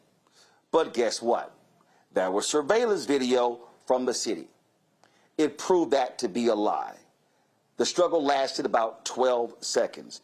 Then the Department of Homeland Security came back and admitted that the agents were, quote, untruthful, which means lying. The charges were dropped with prejudice. So what did they do? They charged him with 4 counts of assault and falsely reporting a crime. Then he flees to Texas. And Abbott's like, no, we're going to protect you. Joining us right now is Attorney General Keith Ellison. Glad to have you here. If the roles Thanks were for reversed, having me, Roland. Greg Abbott, glad to see you. If the roles were reversed, Greg Abbott, Dan Patrick, and Republicans will be losing their minds and saying, oh, look at this crazy leftist attorney general in Minnesota who is ignoring the sovereign rights of Texas by not extraditing someone. You know that's exactly what they will be yelling.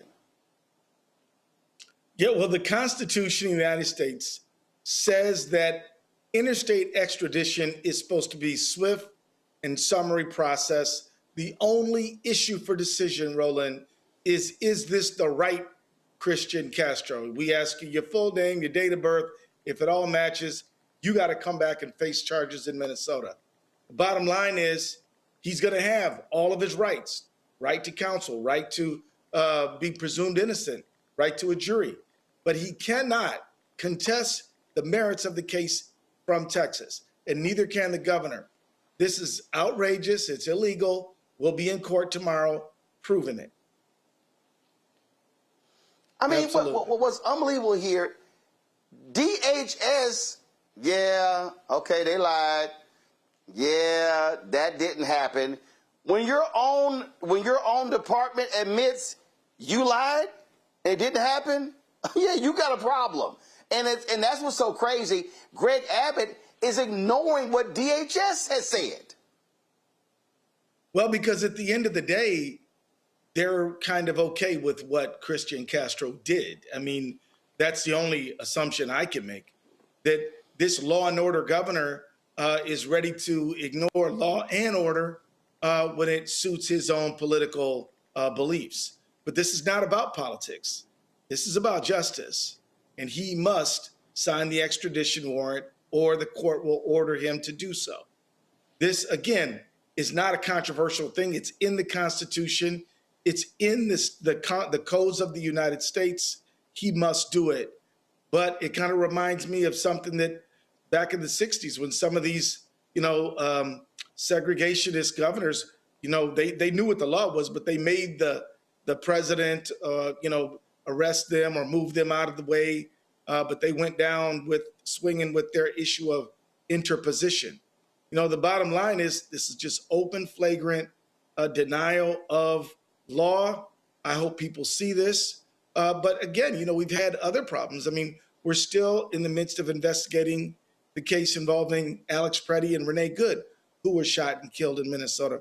We're still trying to obtain the full file and gain cooperation with the federal government in pursuit of our investigation.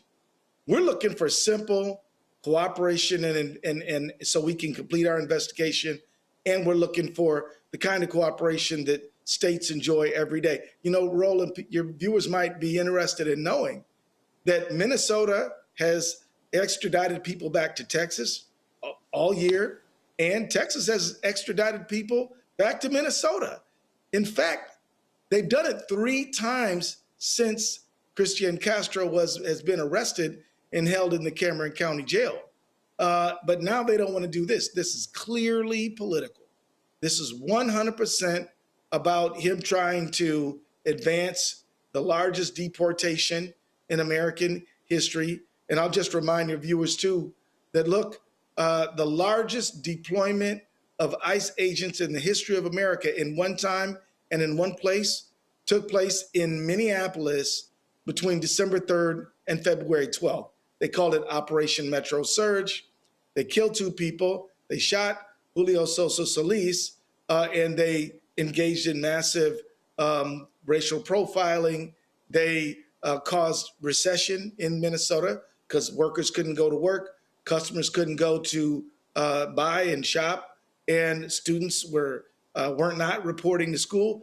They had a real reign of terror in our state for the better half for more than a month, and this is the justice. People who committed crimes must now answer for them, and that is what's going on. And it's going to go down in a courtroom in Texas tomorrow.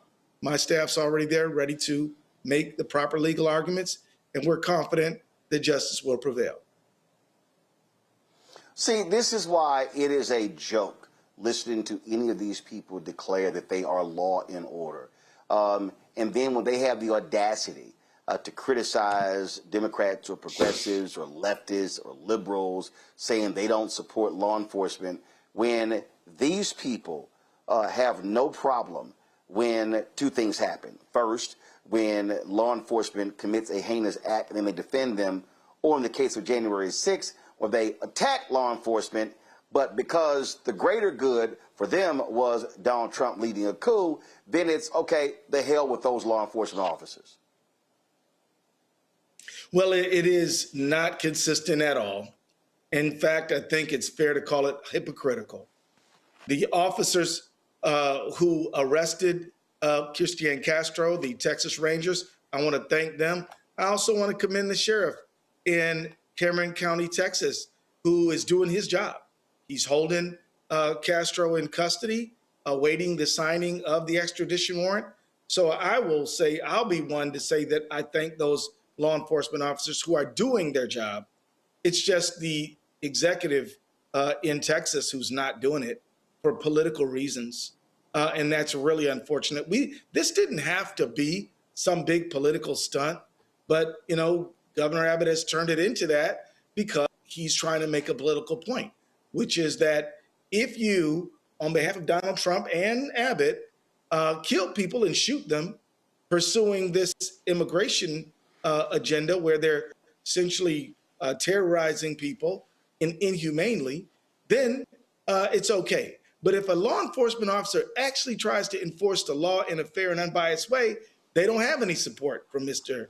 Abbott, which is really unfortunate. And of course, as you pointed out on January 6th, you know, there were about, I think there was many as several dozens of officers who were injured. Some of them ended up losing their lives, and they have no love coming from the people who hold with Abbott and Trump. I wish we could return just a regular equal justice under the law. People like Abbott should sign the extradition warrant. This could be over and we could all move ahead. Yet he's trying to turn this into a cause célèbre. When the 90-day clock was ticking, I had no choice.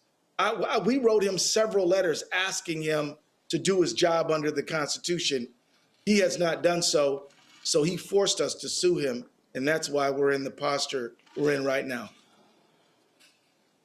Well, and your point, it didn't have to come to this, and for you to sit here and say, yeah, we've extradited people. All this is Greg Abbott, who's running for re-election. He's in a very tight race with Gina Hinojosa. He is trying to score political points. It's very clear. Not only that, this is somebody who very rarely does national interviews. He was on with ABC's Jonathan Karl. So what this is about trying to stoke his base. That's what this is. Yeah. Listen, I'm still registered to vote in Texas. This is Greg Abbott trying to be in the headlines and trying to see and see, that's right, I'm standing with Trump. We're going to protect our officers. But here's the problem. He looks like a damn idiot when you have officers who lied. When the Department of Homeland Security admits that they were untruthful, well, my daddy and mama would say, son, your ass lying. That's what they would actually call it. They lied about it. The city's video proves that they actually lied about it, and then they get charged. And so let's just call it what it is. Texas Governor Greg Abbott is harboring a fugitive. Yeah, I think that's how it feels. And I tell you this, I'm glad you brought the facts out, Roland, because Mr. Sosa Solis is chased into his home. The door then is closed. Castro shoots through the door, wounds him, and the house is filled with children. And the bullet goes through and hits into a back wall of the house. Then Castro lies to the FBI and says, I was attacked. And then Sosa Solis, the victim, is charged with assaulting the ICE agent. Then the CCTV video comes out. They have to dismiss charges, and they have to dismiss them with prejudice, as you know, means they can never bring them back. They can never bring them back. So even the Department of Homeland Security has admitted that Castro is a liar. From my standpoint, he's an alleged liar. But from the standpoint of the federal government, which dismissed the charges based on the inconsistency, that's a lie. So how then are you standing in the way of justice to prevent this person from accountability? It is shocking. It's not justice. But we've seen so many political, unjust, unfair prosecutions and failures to prosecute people who have committed crimes, including pardoning all the J6 people. I think they're in the thousands who were pardoned, including people who beat law enforcement officers. So this is an outrageous situation. Quite honestly, while I enjoyed talking to you, I was perfectly happy just to extradite Castro back to my state and, participate in the investigation and prosecution of his case, presuming that he's innocent all the time, as we must do under the Constitution. I didn't need to come on to talk about this, but he forced me to because he refused to follow the Constitution and the laws of the United States. And I find that to be very sad and a miscarriage of justice. Well, these MAGA Republicans are quite judicious when it comes to when they decide to follow the law. Minnesota Attorney General Keith Ellison, always glad to have you. Thanks a lot. Always, brother. Take care now. Jelanda, I want to go to you. You're a Texas State rep. Greg Abbott is a true embarrassment. This is all election BS, Jelanda. He knows he's in a tight race. He's trying to play to the cheap seats when it comes to his base. But frankly, what Democrats should be doing is saying, again, as I said it, Texas Governor Greg Abbott is harboring a fugitive. He is harboring a liar. He is harboring a federal agent who his own bosses said lied. I agree with you with everything you said, Roland, but Greg Abbott is trying to be in the media. He believes no media is bad media, except for I'm not so certain that even though the law is clear that the governor should sign the extradition warrant, that he's going to do it. This judge, Judge Fernando Rodriguez Jr., was appointed by Trump. Remember, this is Texas, and it's in Brownsville, Texas. And also, I'll say Ted Cruz voted for this guy. John Cornyn voted for this guy.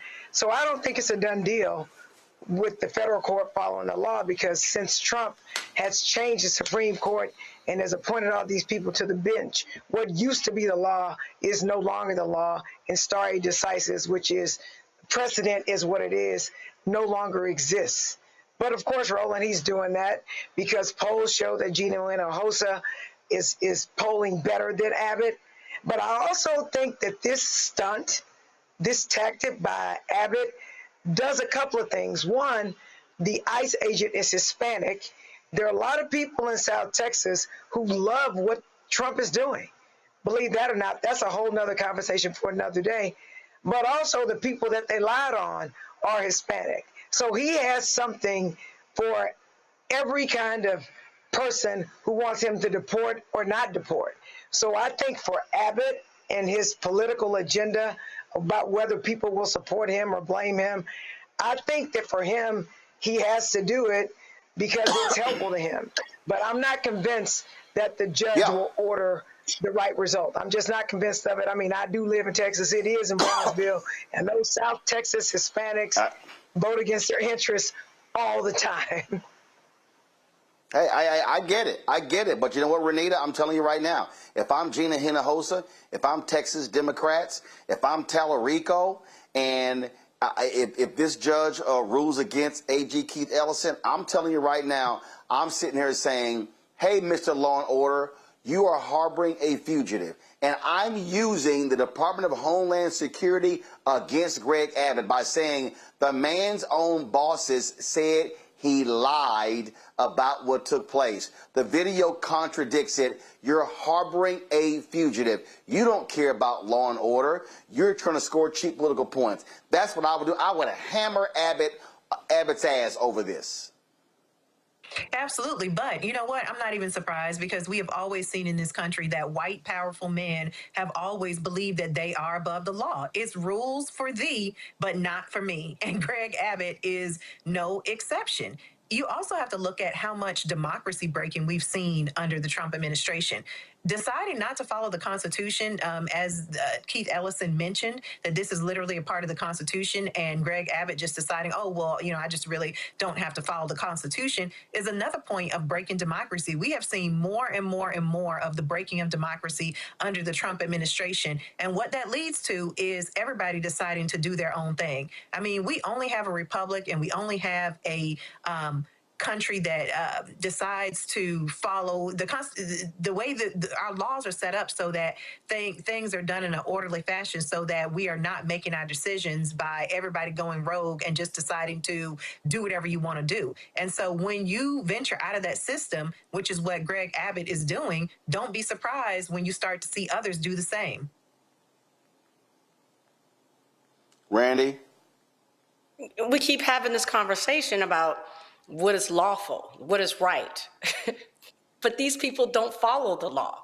They follow Trump and his cronies. And so they're going to do what he wants them to do. And the unfortunate part is that they have so stacked the system where they have these cronies everywhere at every stop. They don't get punished for ignoring the law. And so that is what's terrifying. I agree with the two panelists tonight that we have no guarantees about what is going to happen because right doesn't matter anymore. It doesn't stand anymore because these people are supporting one another, just as white, powerful men have always done in the past.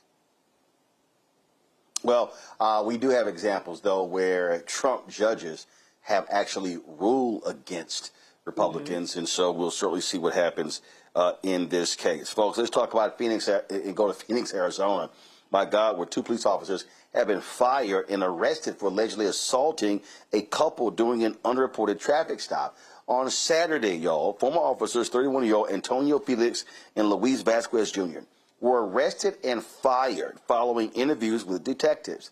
The charges they face: kidnapping, aggravated assault, aggravated robbery, threatening and intimidating, criminal damage, hindering prosecution, tampering with evidence, felony assault involving a bound or otherwise physically restrained individual. Damn, that's a whole lot.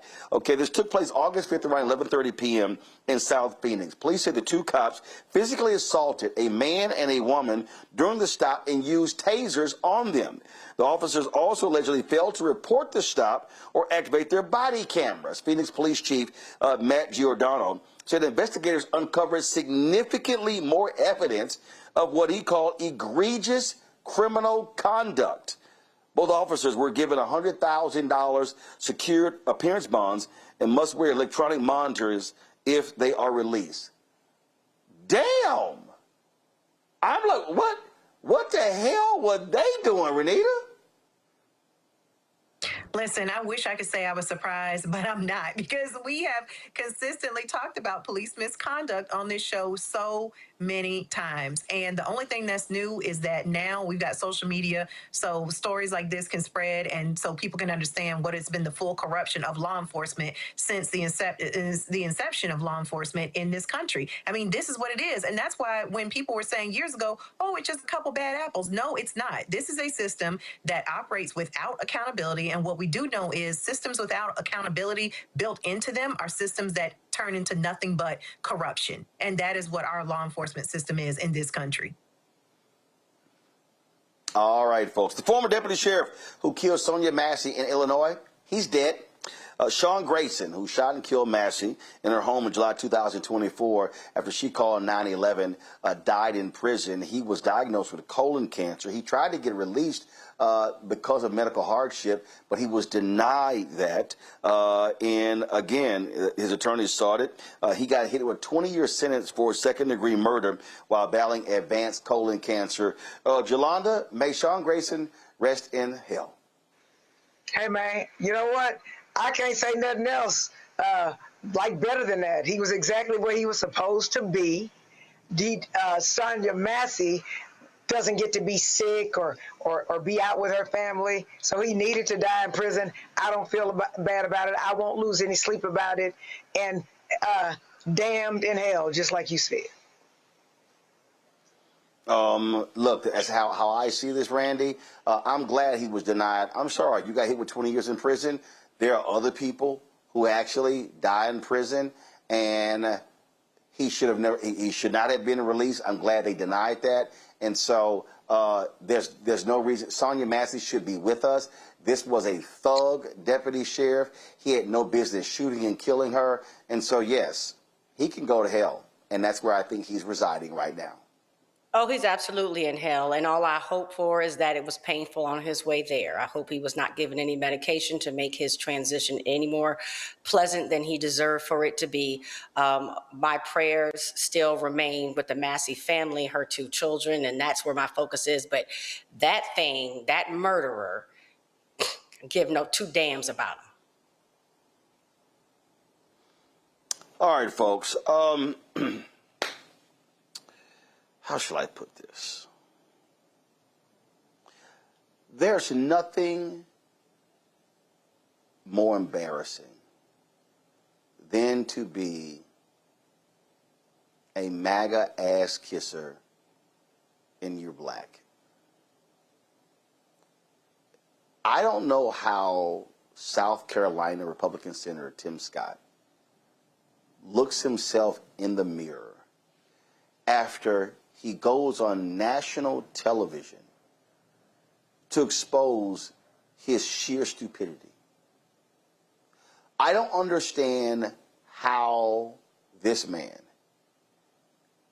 can say some of the dumb shit that he says and defend some of the dumb positions. First of all, I ain't even playing the clip, y'all, from this weekend where he was just puckering up to Trump and praising him like he's his daddy.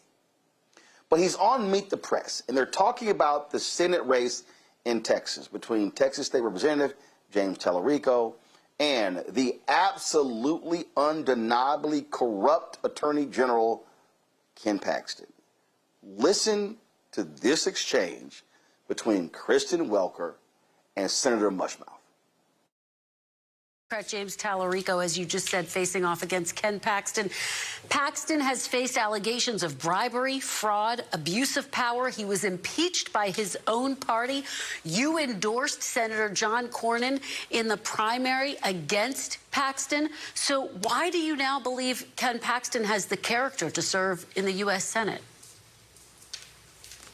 Well, I can tell you this. What we know with great clarity is that James Tallarico does not have the character to serve in the United States Senate, nor does he have the right position on the issues that Texans care most about. I'll say it very clearly, and I'll say it again. James Tallarico is out of step, completely out of step with Texans. But does Paxton have the character to serve? He was impeached by his own party. Raise the taxes. Kristen, at the end of the day, the contrast is clear and simple. James Tallarico will not be the senator for Texas, and there are a host of reasons, from his position on the faith to his position on taxes to his position on boys playing against girls in sports. What we know with great certainty is that we will keep Texas red to the roots.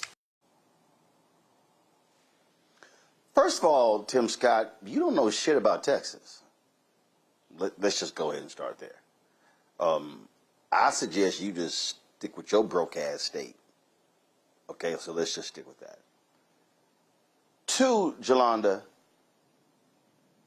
Tim Scott actually let character come out of his mouth. He is defending an absolutely incompetent, corrupt individual. Again, Kristen Welker said it. His own party impeached his ass. And the only reason he didn't get convicted because his big donors paid off Lieutenant Governor Dan Patrick and other senators. That's why he wasn't thrown out of office. This man's own staff revolted against him. So this ain't like Democrats going after Ken Paxton. His own Republican Party, they know he is corrupt. So Tim Scott should never get into a character debate between Ken Paxton and James Tallarico. So let me be clear. I voted to impeach Ken Paxton, okay? So it wasn't just Republicans because they needed Democratic votes. I'm not getting into all that, but I didn't hear Scott talk at all about any specifics. He gave like Republican talking points. He brought up things that are irrelevant to character. So you shouldn't listen to that. But those same Republicans that voted to impeach Ken Paxton are now introducing Ken Paxton at campaign events in their districts. So they have no spine. They say whatever Trump wants, and Trump has picked him. So if Paxton's supporters, if the state reps supporters who voted to impeach Paxton are now listening to their state reps, the Republican ones, they're going to vote for him. That's what's crazy about the sycophants who follow Trump and the people that he picked. They don't care if their position yesterday was different. And I'm going to say this again. Republicans who voted to impeach Paxton are now having rallies telling their supporters to support Paxton.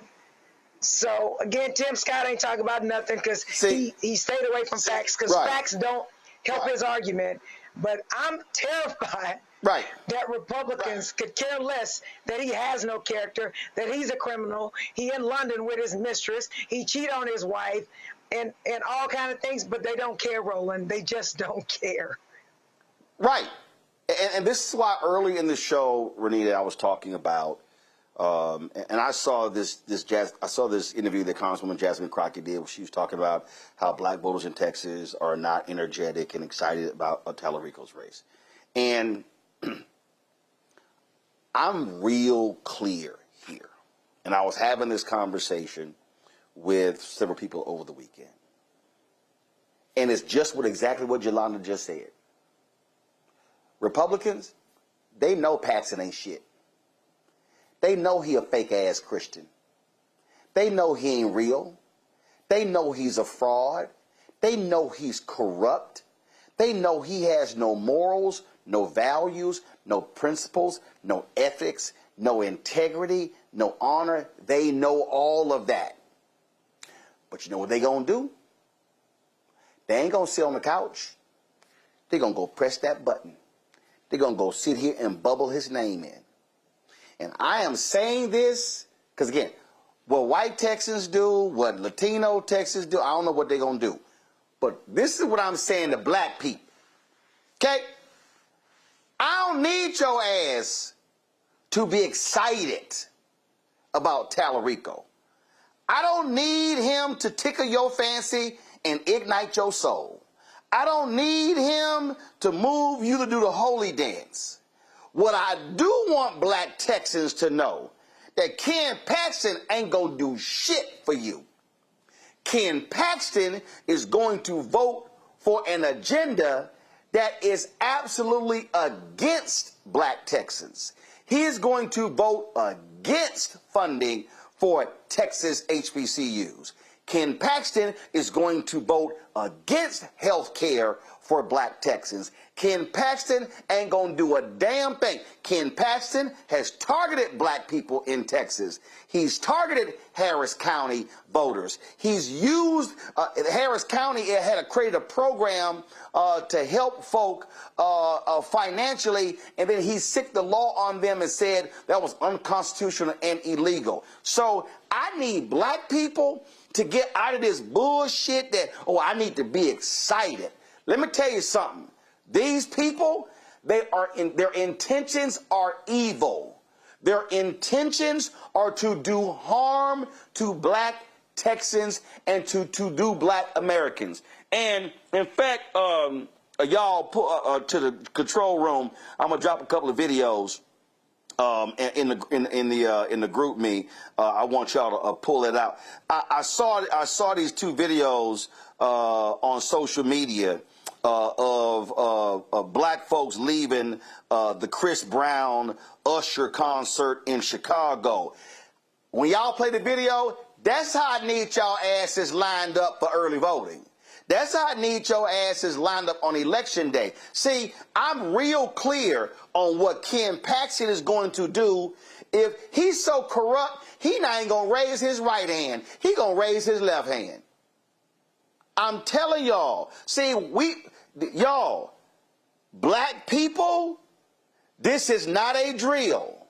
What these people want to do, they want to do harm to black people, Renita. And we better sit here and, goddamn it, be in formation. Listen, Tallarico better run a campaign that can get black folks excited, because I'm going to tell you this. Ken Paxton, when you're talking about, oh, well, his character this, his character that, the Republicans are excited to vote for him. Why? Because they don't vote on character. He is giving them what they want, which is they want somebody who is going to advance white supremacy. Ken Paxton is committed to that.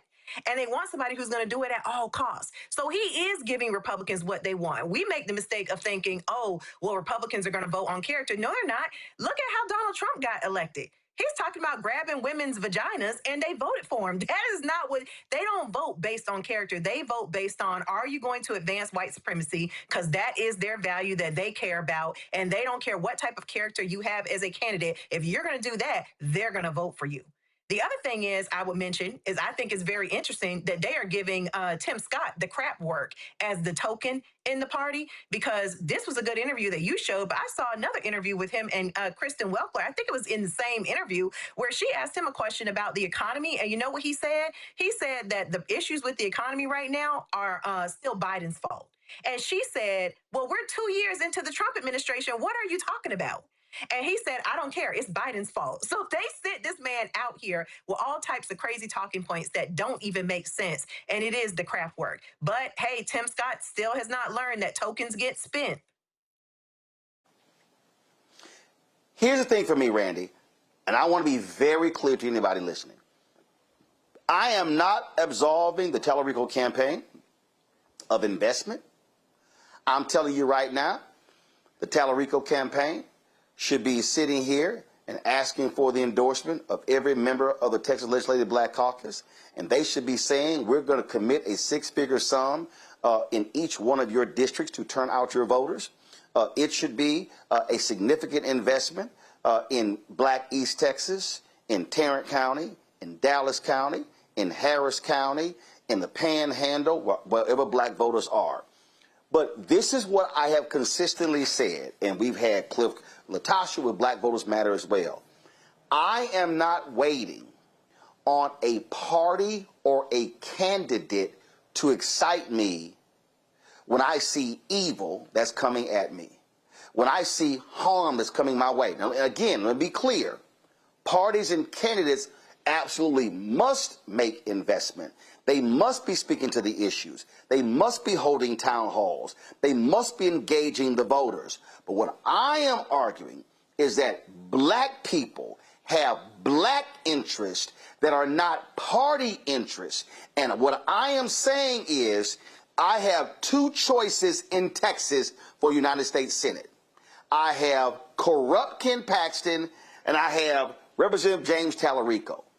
I don't care if he beat Crockett. I don't care if you love Crockett. She didn't win. He won.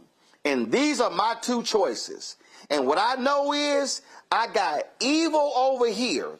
And what I'm not interested is handing evil a 6-year term to follow through harm on me. So if I got a choice between evil as Paxton and Tallarico, this ain't even a conversation, because if Tallarico loses, I know who he voting with.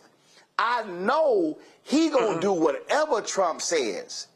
And my point is this here, I need our people teaching our people. I need black people and black organizations and black churches having citizenship education programs where they are explaining to black people, here is Paxton's record, here's Tallarico's record. Here's what who is Paxton's going to align with and who Tallarico going to align with. And this is how I look at it. I done said this, Randy, I ain't never identified as a Democrat. I ain't never identified as a Republican. I ain't never identified as an independent. I voted as a black man based upon looking at the issues and the interest. Period. Same. I have always voted as a black woman, and I've always paid attention to who is looking out for our interest. And this is if anyone's paying attention, if you haven't been paying attention, I don't know where you are, but there is a whole movement to destroy us. They are attacking us at every single level. And Paxton is a part of that crew that wants to ruin us. And so all the other stuff, not that we're trying to absolve the Democrats for what they are not doing, but right now we are fighting for our lives, literally. So we cannot allow Paxton to be in for us. We cannot allow it to happen. We have to do everything to block it. That should excite us enough. I don't even care at this point what somebody else is saying. That should excite us enough that we have to stop this whole tidal wave of these men that are trying to ruin us. And that is what Paxton is trying to do. So I don't understand how people aren't. I'm scared. I mean, I'm scared from what I'm seeing day to day. That's enough to excite me because we are fighting for our lives. That should be enough for everybody. I don't really give a damn what anybody says at this point, because forget what people say. I've watched what these criminals have done to our people. So absolutely, people need to show up at the polls. And yes, of course, we all wanted Crockett to come through, but she didn't. So we have to do what we have to do right now with what we have. Y'all, these are the videos. I saw these on Instagram. They were talking about all these black folks this was out of Chicago, leaving the Chris Brown Usher concert. And I'm telling you straight up, this is exactly what the polls should look like when it comes to voting. Come on, y'all, roll the video. What we doing? So I'm on the bus. And damn it, roll the video. Thank you. We taking too long. That's the way. That's what I want to look like. This is what I want to look like in Georgia, North Carolina, Ohio, Texas, Florida, wherever black folks are. This is exactly what I want it looking like. 1835, 1844, I want to see y'all looking like this here, okay? Because I'm telling y'all, we were the first black platform to explain to y'all in 2021 what these evil folks had planned with Project 2025. And too many of us said, oh, I don't really think it's going to be that real. I don't think it's going to be that serious. And then it was like, damn, they real. They actually doing this. Well, hell, they told your ass they were going to do it. Like, this ain't like you were caught by surprise. They told you. And I'm telling you, what should be happening in November, and don't even wait for November 3rd. We should be flooding the early voting polls. I'm telling y'all right now, we should be seeing the largest black voter turnout since the 1965 Voting Rights Act was passed. That's what needs to happen. Versus y'all sharing these videos of Negroes fighting on Carnival cruises, what you should be fighting over is trying to grab voter registration forms. That's what should be happening. Because I'm telling you, listen, so now, the Supreme Court, the ruling came down. The Supreme Court, what they did was, the Supreme Court actually stayed a lower court ruling when it came to allowing the USPS, the Postal Service, to enact Trump's executive order. Okay, everybody pump their brakes. The court has not ruled. They claim the states filed too early. That makes no sense to me at all. 63 long conservative lines. So the court has not fully ruled. But we must be prepared for these thugs trying to steal the election. And that's what I'm saying, Renita, what I'm saying to people right now. Our lawyers are fighting this thing in the courtroom. What I need our folk to do is to prepare for the war. That means don't even assume your ass is right. Fill out a new voter registration form and turn that sucker in. If they got photo ID or whatever, get the damn ID. I don't want to hear the provisional ballots. No, I need us ready to go to battle. And I need us ensuring our folks are ready. And so don't be waiting. Don't be, oh, man, I thought. No, forget all of that.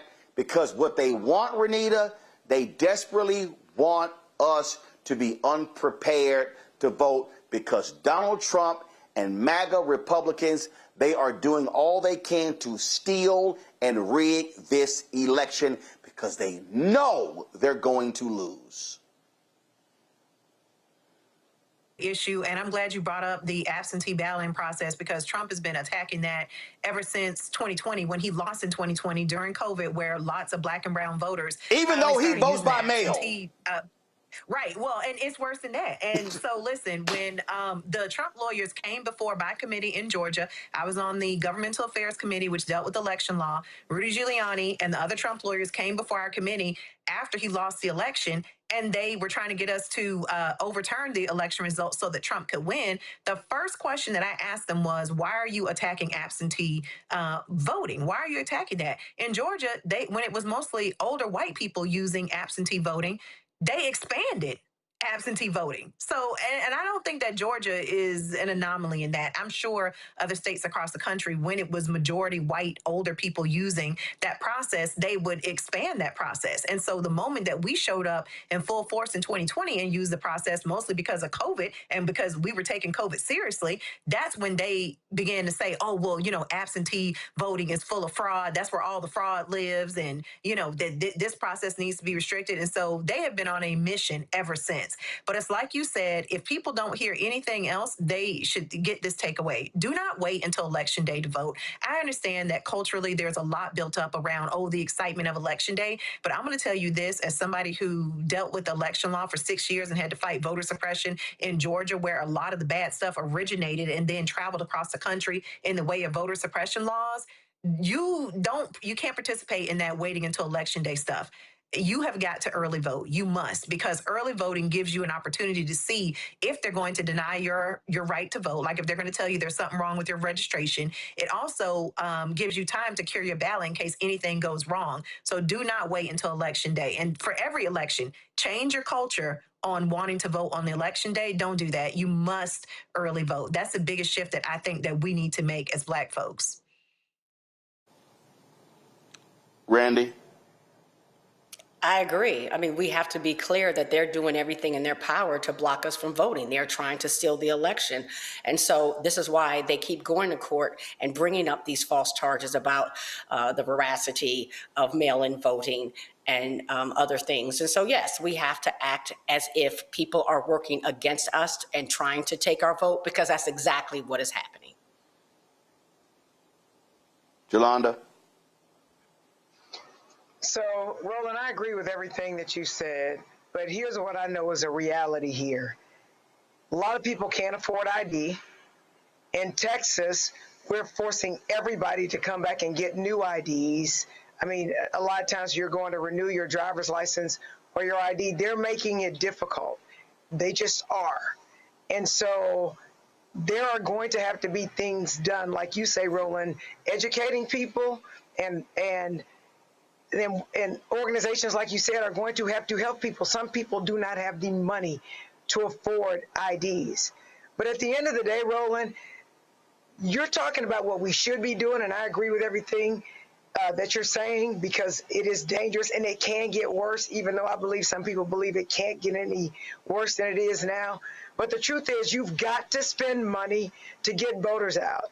And I learned that when I ran for this office that I'm in right now. There were people who loved me. We knew they loved me. We had spent money to ID people who loved me. And on election day, a lot of those people had not come out to vote. And my team came to me and said, Yolanda, I need you to sign this check for $48,000 so we can drive out the voters we know support you and love you. And at 8 o'clock in the morning, they hadn't voted for me. But once I signed that check, they did come out to vote for me. People did not vote for me because they didn't love me. They didn't want to vote for me. There were issues that had to be addressed to actually get them to the polls. So someone can love the hell out of you, I agree, want to vote for you, intend to vote for you. But in addition to, we need to just do it just because. Some people have hard facts of life that make it very difficult for them to get to the polls, and we've got to pay for those strategies to get them there. Yes, and that's also why what I have been saying is, when I look at churches and community groups, I'm sitting here going, if we damn near create Uber, do the Montgomery bus boycott, we can create our own damn Uber for when it comes to early voting and the polls. I'm looking at resources. I'm looking at, okay, who has vans? Who has transportation? I'm sitting here, and what I'm saying to black groups, what I'm saying to black organizations, okay, everybody said, oh, we doing GOTV. No, a bunch of y'all doing some bullshit, okay? What I'm talking about is, okay, can we identify? I'm being straight up. I've called out D9 for the longest because all I hear is, oh, we doing GOTV, we doing GOTV, and I go, okay, how many actually people are y'all touching? How many doors actually got knocked on? How many actual people have you registered? How many people did you actually take to the polls? See, I'm all about data. I'm not interested in this anecdotal stuff. My whole deal is, how many people are you touching and how many are you reaching? That's what I look at. And what I am saying, campaigns, the party and the candidate absolutely must be put in. But when you say, you know what, IDs cost, absolutely. You know what they did? The Florida Rights Restoration Group, Desmond Meads, when the Republicans there screwed the voters, where they voted, where they said restore the voting rights of formerly incarcerated. They were like, oh, no, y'all got to complete y'all stuff before you get your voting rights back. So they had fines to pay. So you know what Desmond Meads group started doing? They started raising money, pay fines. Okay, how much you owe? Okay, owe $300. Boom. So my whole deal is, let's identify people who need voter ID. Okay, you need an ID? How much ID costs? All right, so we're going to sit here and say, we're going to go raise 10, 20, 30, 50,000, whatever the hell, amongst our group to say, we're going to get X number of people their ID. What I'm saying to these preachers and the community leaders and all these people who love standing up at news conferences talking, I need to see action behind your words. And what I'm saying is, I'm not waiting for somebody else to do it. the moment we're in, look, my new book, I talk about it, called Black Forward. This is a moment where black people are going to have to care for black people and invest in black people if we want to protect black people. I can't wait for a candidate or a party. So we got to put pressure on him and them. We also got to be doing some stuff ourselves. Before we go, over the weekend, y'all, we lost a couple of artists. Michael Wright, many of us might remember him from the 5 Heartbeats, as well as Sugar Hill. His wife posted on Instagram that he had passed away.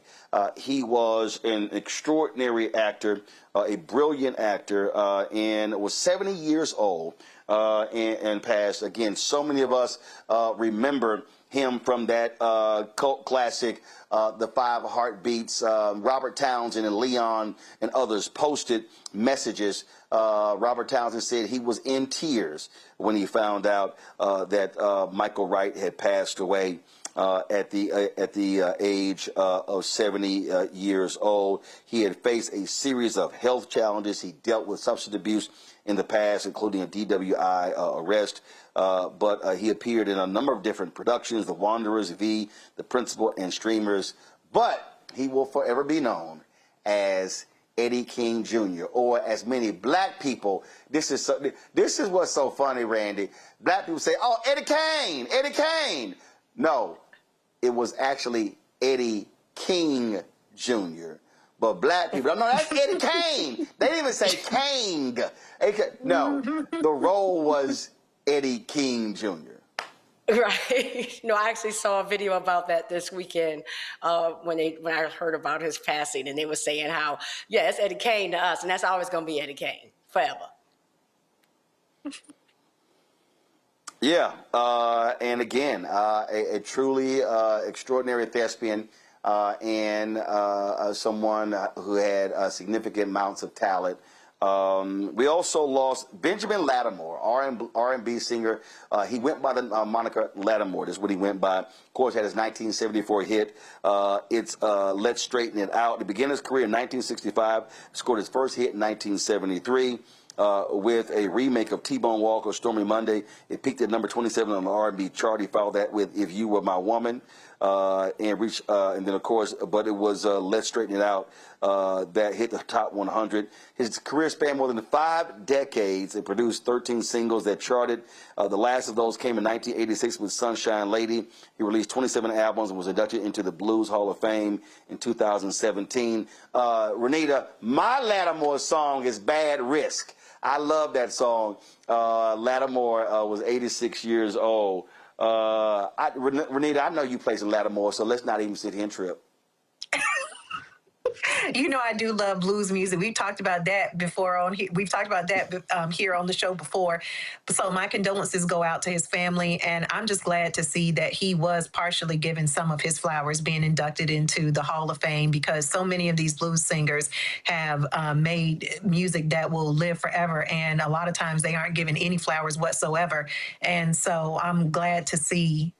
Thank you, Roland, also for covering that he passed away, because also, and maybe I just missed it, but I didn't see other outlets covering his death. So he's one who will be missed, and thank you for covering it. Jolanda, yeah, we know you down there in Houston. You've been listening to some Southern Soul and Blues too, so you know a little something about Lattimore. Don't act like you're too young to know. So first of all, I ain't never said that. In fact, I only listened to 70s and 80s R&B and some stuff in the 60s. So let me be clear. Of course, I listened to him through my mother. I'm glad she introduced me to his music. And I will also say this. The songs they sing now don't compare at all to what they sang in the 60s, 70s, and 80s. Because back then they could sing. And now they auto-tune. And I'll just leave it at that. My condolences go out to his family. But isn't it such a great thing that he has something that he's left behind that everybody can see? And the truth is, he lived a long life. He was 86 years old. So be thankful for the memories, because I certainly am. Absolutely. Listen, so I got Joe Simon's The Choking Kind. and Bad Risk by Lattimore back-to-back on one of my playlists. And when Joe Simon passed away last year, we paid tribute, and his widow was just so appreciative. She told someone else to please give her a call. And then my wife was a link, saw her at their conference in Detroit. The daughter said, oh, my God, if he could just call my mama. And listen, I say this all the time, and it's real. One of the reasons why we do this show, and we did this with my TV One shows, News One Now and Washington Watch. We did this with the Tom Jonah Morning Show, is that there are so many people in Black America that white folks ain't got no idea about. But a lot of us also forget. And so when we have our platforms, when you start thinking about our newspapers, they covered folks who passed away in our community. There's a brother. Matter of fact, we're gonna do something on him this week as well, with the in memoriam, who was a doctor, who was also a civil rights activist. There's so many amazing African Americans who do work that they do not get any love whatsoever. Matter of fact, this week, we're going to be live from Howard University for a couple of days because the Fine Arts, the School of Fine Arts there, named after Chadwick Boseman, is having a couple of events. Anthony Anderson is involved in one of those, and we're going to be streaming those events. Again, it's been 6 years since Chadwick Boseman passed away, and I remember. Now, granted, his death was covered largely because he was young in Black Panther. But I'm telling you right now, mainstream media did not do a lot when Cicely Tyson and Sidney Poitier passed away.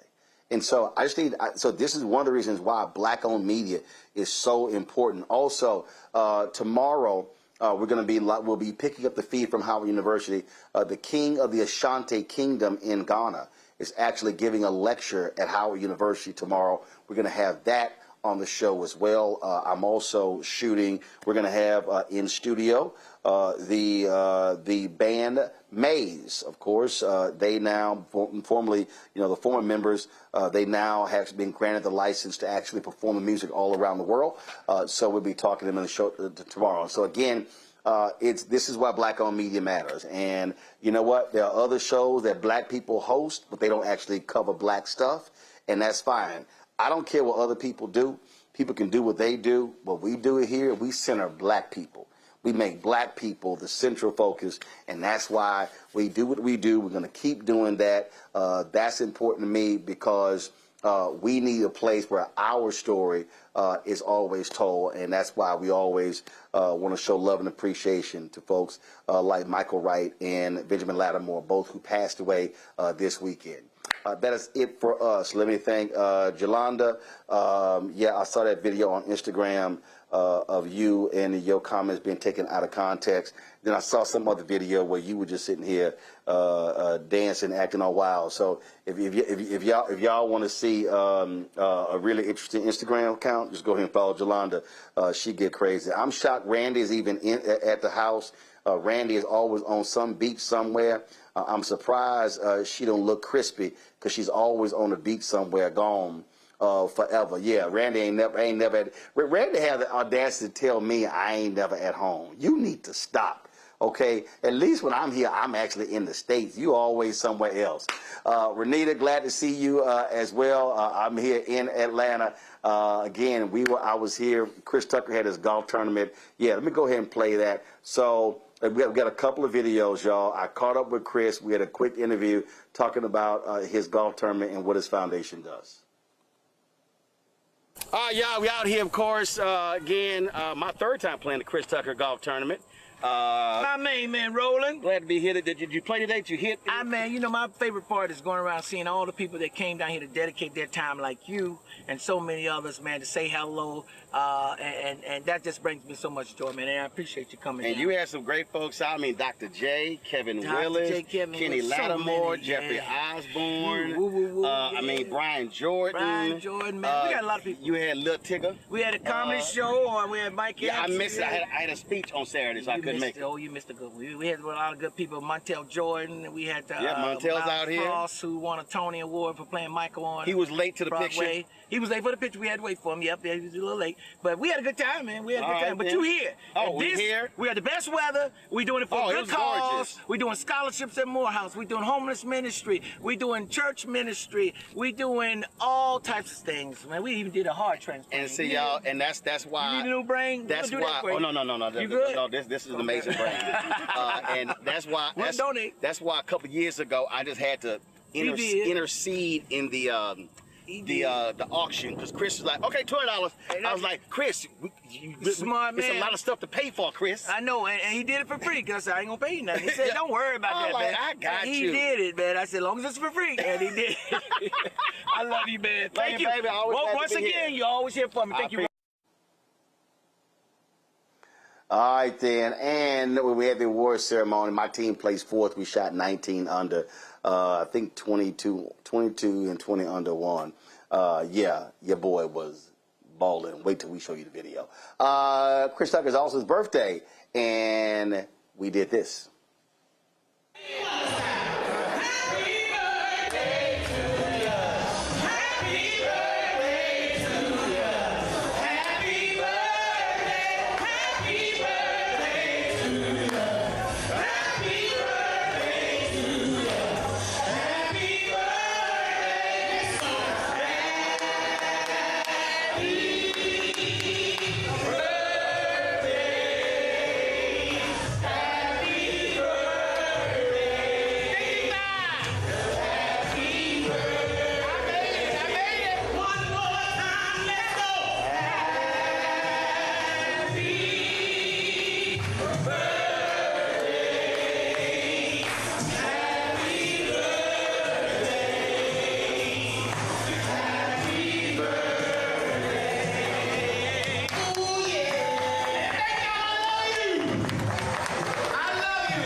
All right, shout out to Chris, his whole family, especially sister Tammy, for taking care of hooking all of us up with all the arrangements and everything. We certainly appreciate that. Again, let me thank Jolanda, Randy, and Renita for being on today's show. I certainly appreciate it. Thank you so very much.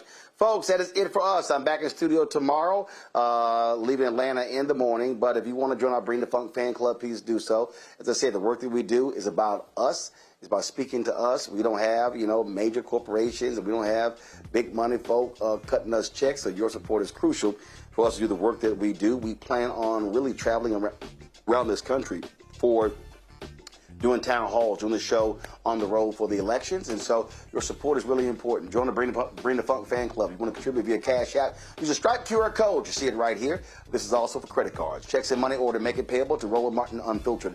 P.O. Box 57196, Washington, D.C.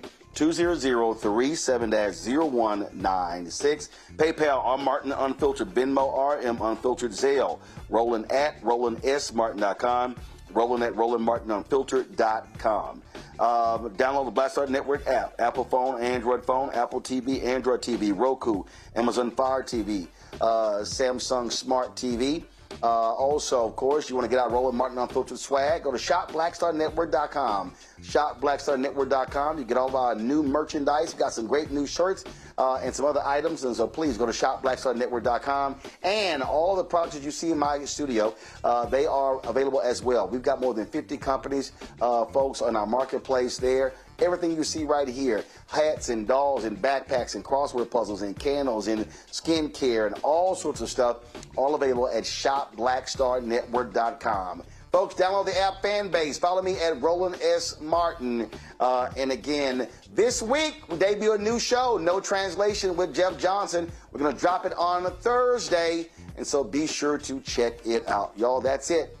Thank you so very much for joining us. Shout out to the 06 brothers. That's right.